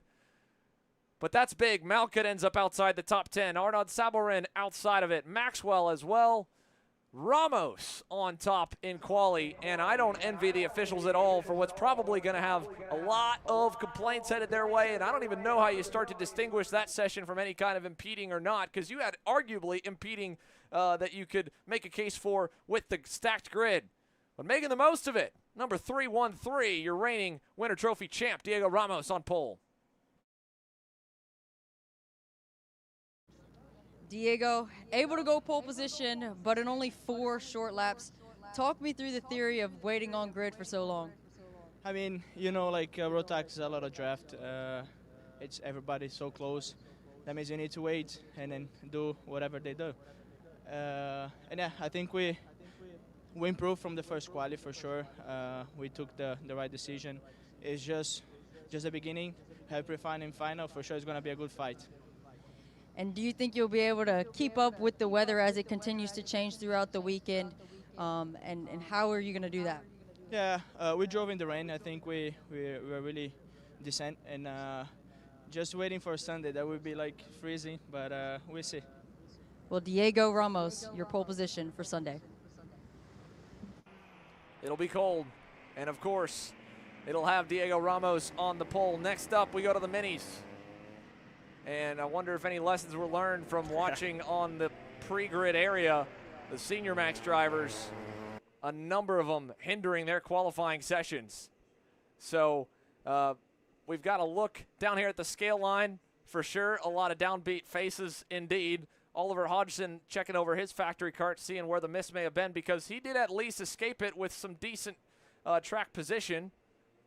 But based on the way he's lifting that thing, that rear axle is probably all locked up. So potentially a chain that tightened up on him or something else amiss.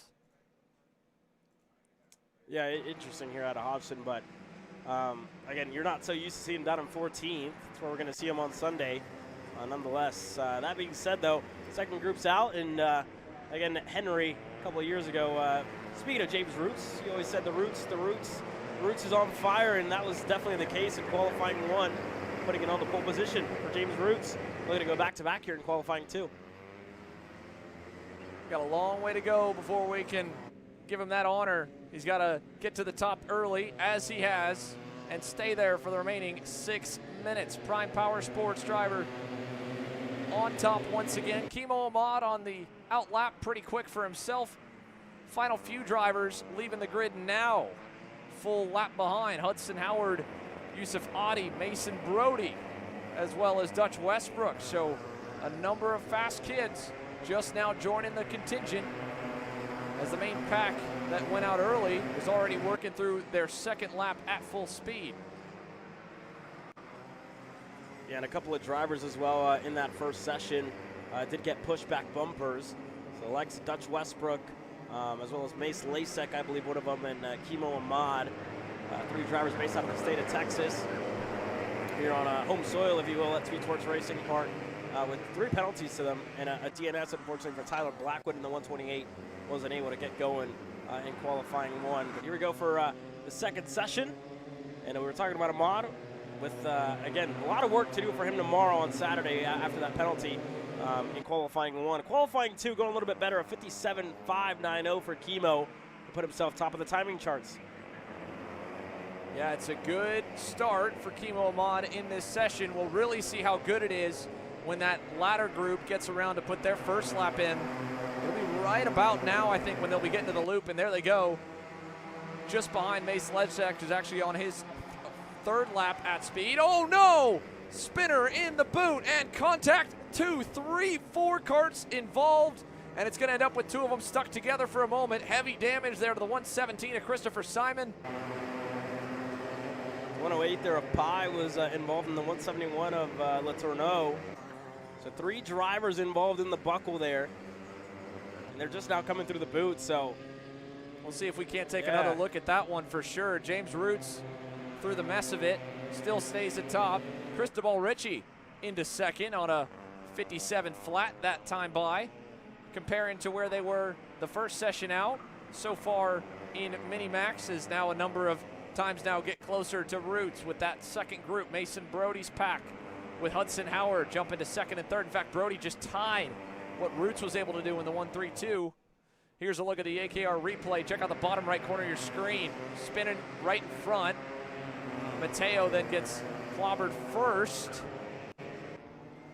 by the REM, or the 117 there. Opry, I believe, that was the first one to kind of make contact with the 108, and everybody else just kind of came together there. LaCroix Barube involved there at the end on the Bureau Art. So 1, 2, 3, 4 drivers collected and then trying to reset themselves. There's a look at LaCroix down in 15th. Letourneau going to jump by him. We'll see if he can rebound on this lap. If there was any damage involved in his incident, his would be probably the one I'd be most worried about, besides maybe the 117 of Christopher Simon, who doesn't seem to be too phased by it, even though he's got a busted up side pod. 11th that time by. Roots now down to a 56.28, by the way. Brody to a 56.37. They were tied. They're not tied anymore. 55.74 time to beat, though, from Quali 1. We're way off of that right now, folks. 56.2, half a second faster for James Roots in Quali number 1. Mason Brody himself, where he's at, 4/10 off. So we've still got room to grow if they can do that over the next 2.5 minutes. This is that group that waited a bit on the grid. Mason Brody there in the red and black, Hudson Howard in the white and blue. Right behind him in the white, blue, and orange, Team Bennick machine, Dutch Westbrook. Easily 3 drivers that could contend for the pole. Let's see what this lap looks like for them. Mind you, again, they surrendered basically 1 lap to the rest of the field, so they've got to play catch up. That lap, no improvement for really any of them. Yeah, nothing, and it's only lap 4 here, 2 minutes to go, and no personal best inside of the top 4. The only one that improved was Yusuf Adi. And he just reset himself, so he won't improve this time. He'll be banking on the next lap and maybe the final one. And I think ultimately they're just not catching each other at the right parts of the racetrack. I mean, you saw Dutch Westbrook right there through the back and forth hairpins, even here in turns 8 and 9. All over Hudson Howard, but he couldn't quite get to his bumper to push him down the backstretch. And not really glued or hooked up with him in the run to the boot either. So not taking advantage of being that close. If anything, kind of both of them getting held up. Westbrook getting into the back room just a little bit, knocks Hudson a bit out of shape. He then goes a little bit sideways to the corner. And then neither one can really close the gap up and push Mason Brody along. 1 minute, 10 seconds to go. That lap obviously not much better for any of them. Howard picked up a tiny bit. Didn't really change much overall.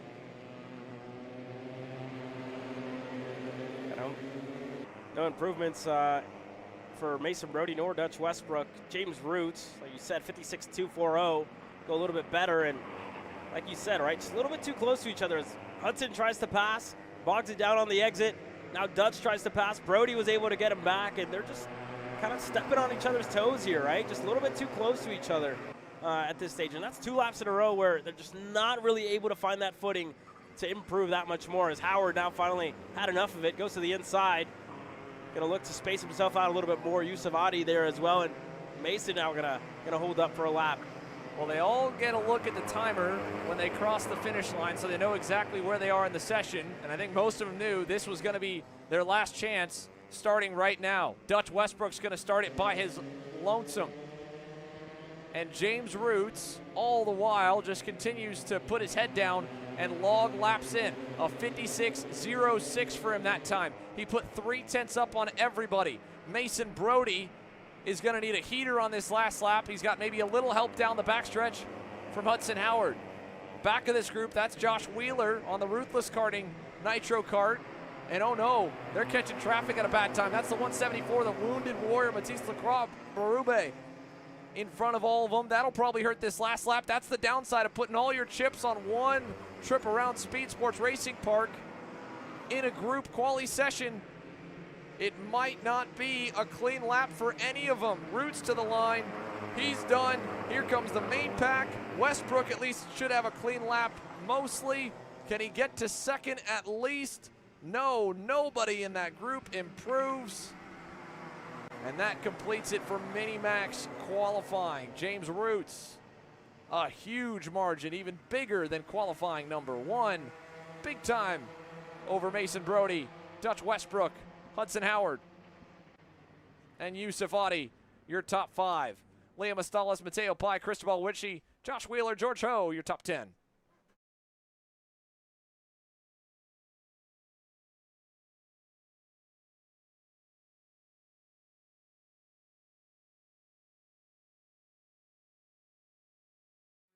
We'll take a quick commercial break. On the other side, we are ready for action with our final couple of classes on the day.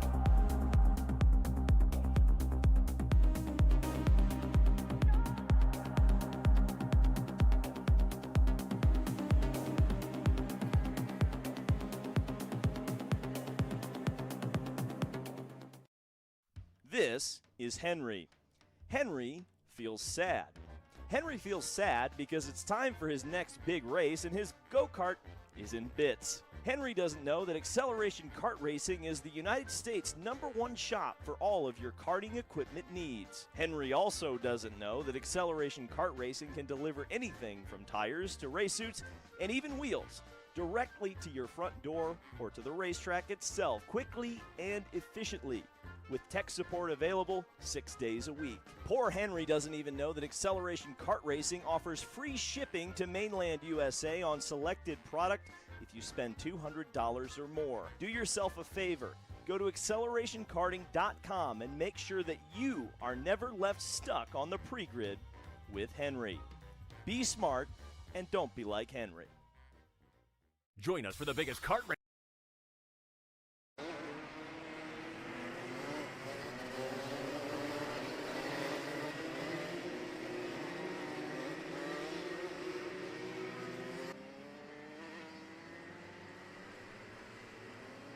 Final class in the roster underway. Masters Max onto the circuit here for qualifying number 2. This will wrap up our afternoon of sessions. It'll be time to go racing starting tomorrow. We'll have one quick round of warm-ups to make sure all the nuts and bolts held from any overnight changes, and then from there we go into racing, and this might knock some nuts and bolts loose. A spin right off the rip here in Masters Max qualifying for our top qualifier in round 1, Christopher Mann, and a big amount of evasive action had to be taken there by, was that Gabriel? I believe it could have been. Zugelia, the 522, had to bounce it through the grass. Yeah, one of the other drivers there on an OTK there, but Christopher Mann just kind of looped it around, looked like turn number 2 there. And again, just evasive action by another one of the drivers, like a Tony Kart. It all happened really fast. But nonetheless, for the 518, who put it on the pole earlier on today in qualifying 1, not an ideal way to start the second qualifying session on the day. But yeah, wild stuff to get this one kicked off here for the final qualifying round of the day. Billy Cleveland up to second. Noel Dowler currently at the top, but again, long way from where they were earlier on today. 54.35, I should say a 54.191 was the best lap out of Christopher Mann. And still about 2 seconds plus some change off of what they were earlier. So again, first couple laps already, just getting those tires up to temperature as they work their way through this session. So Noel Dowler on the RPM machine fastest. Here's a look. There's Christopher with the spin. It was right in front of the HRT Motorsport entry of Gabriel Zuella. And look at the air time, too, when he bounced it through the ditch. Yeah, an awkward spin for sure in the S's. But check this out here as we rewind the tape. Take another look at this. This was, again, the beginning of the first time lap. And yeah, to lose it the way he did there, and then nowhere to go for Gabriel. Oof. I feel that tomorrow morning, especially with the cold. And especially, say for Masters drivers, right? You're not too far off from that, so you learn a little bit more out of them. We're already going there today. We're gonna keep our eyes on the stars of the field here. Let's talk about Michel Legrand. How about Dad going out there racing against his son Dominic? One of the coolest stories from the Winter Trophy last year. We really got to play up father and son duo. Said he enjoys, of course, a proud moment as a father getting to see Dominic have some speed. That doesn't take the competitive edge away from Michel. He still wants to go out and beat him, be the fastest under the Legrand 10. And Dominic, unfortunately, has his number right now, about a second clear over Dad, down in 10th. Dominic up in 6th. How about Henry Talib? 55.370 for our initial quick time here in qualifying 2. That's a nice little pickup from qualifying number 1 for the 519 Masters Max entry. Henry hailing from Ecuador, driving for HRT Motorsport. And he improves again, 55.016. That's 2/10 up on Gabriel, who somehow doesn't have a top-coat go-kart. Or if he does, he's wheeling it. HRT Motorsport, first and second here initially. That's a great showing for the team. Is now Mundy Lawyer going to put himself up to second. So some improvement as well for Mundy, who was 4th in qualifying 1 now to get himself up to second, still with some time to go. Zugella in 3rd, Cleveland to Dowler. So it's top 5. It's looking a little different, right? Almost same drivers, same faces inside of that top 5, but just kind of shuffled around. So for Talib, finding that little bit extra in this session, and I think Christopher Mann with big issues here in this session might have to bring it into the pits early here because, again, you talk about that incident he had earlier, could be something amiss on the 518. Yeah, it definitely doesn't seem to be quite right like it was earlier. Didn't look like he had any help or any contact after the spin. Yeah. Might have been doing a cool down lap to bring it back up and try to make a run at it. Either way, he still needs something. About a second off the pace currently. Henry Talib, Mundy Lawyer, 55 flats apiece. Neither one went faster on lap 6. There were at 2.5 minutes to go. They could easily get to 9 laps if they want it. And we'll see if they do. Here's a look at Mundy. Easy to spot there. Evolution Motorsport, the livery for Mundy Lawyer. And for one of the longest campaigning drivers on the short history of the Rotax Max Challenge Winter Trophy, I believe Mundy's made it to all iterations of this championship, going back to even the original season, I believe in 2022. A mere and shy 70 entries, I believe, was the number at the debut of this new North American International Trophy event. Since then, it sees some highs as high as 200 plus, and for a complete shift from the southeastern tip of the country in Orlando, Florida, to central here in Houston, Texas, to still have well into the triple digits. A good double-digit Masters Max field is a great start to it. Let's see what Mundy can make of his second try to qualify on the pole here at Speedsportz. Henry Talib is still also digging. He's about to get to the loop right now for lap number 7. And at the line, it will not be any better. In fact, nobody's really gone any faster in the last few stages of qualifying, with the exception being in third there, Dominic Legrand, from just shy of about 0.8 off, has shaved it all the way down to less than just shy of 0.08 off, and a spinner at the end of the backstretch, pushing the limits. That's the 5.35 Noel Dowler. Fastest in the first half of Quali 1 to outside the top 5 looking in Quali 2.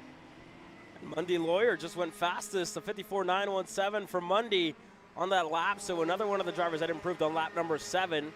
30 seconds to go. One more go around for the majority of these drivers that are out on the racetrack here as we follow Talib, who's getting ready to cross the line. 20 seconds on the clock, looking to retake the provisional pole position away from Mundy Lawyer. Across the line this time by, looking for a bit, and he found it, a 54.904. And that's a great time there out of Henry Talib. 54.9. So that's a nice lap to sit on here as the timer hits 0. Checkers in the air, first of the looper, the back of the top 10, along with Mundy Lawyer and Billy Cleveland. So they won't get anything more in this session, I don't believe. Cleveland's still digging here on screen in the 5.58. So he's going to get a little bit more. Lawyer locked in, though. Talib is about almost to the end of the circuit here, just ahead of Billy. They'll be probably the last two to get to the timing loop to close out the day of on-track activity. Henry Talib, Billy Cleveland, 600ths apart in the fight for pole and Masters Max. 2/10 for the top 4 to Dominic Legrand. Do we see any changes at the line? And nothing there. And behind him, Dominic Legrand with a hop across the line. Zugella, Gabriel bounces through the grass and bounces his way back up to 4th at the end. How about that recovery for the HRT Motorsport X-Pre driver? Nicely done, Gabriel Zugella. So Masters Max qualifying in the books. Henry Talib from Ecuador goes to the top of the charts for HRT Motorsport. And our grids are now provisionally set for both days of racing action from Speedsportz Racing Park. You've watched, of course, the on-track coverage. We'll have it all day long, tomorrow and Sunday, through who knows what really awaits us in the conditions. We expect it could be cold. It might be slick tires, it might be wet. But Sunday morning, either way it flows, Henry Talib will get to lead the field to green for the very first time in the Rotax Max Challenge Winter Trophy. Henry, P3 in Quali 1, great result. What did you learn from that session to go P1 just now? Try to drive well in the first session. Maybe I made the lap in the last lap. I make a lot of mistakes, but in this Quali I drive better. Has the track changed at all from that first Quali session to now? Yes, it was a little bit colder. The time was a lot more, but I practiced a lot. On Wednesday there was a lot of wet, and so maybe that was the key for the pole of today. Well, fantastic job, Henry. We'll see you P3 on Saturday and P1 on Sunday. Thank you.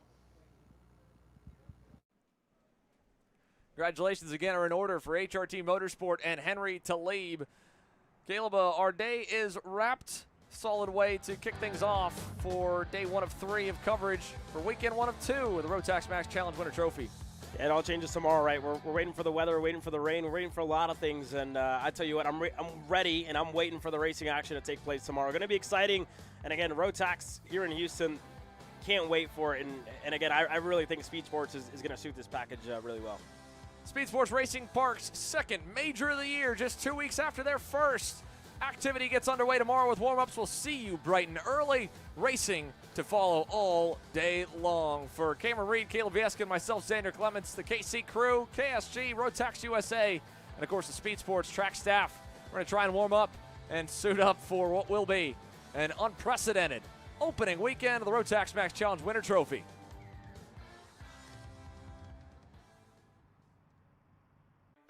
This broadcast is the sole property of Kart Chaser Group, LLC. Any rebroadcast, reproduction, or other use of the images, audio, or accounts of this event, in whole or in part, without the expressed written consent of Kart Chaser Group, LLC is strictly prohibited. Thanks for watching.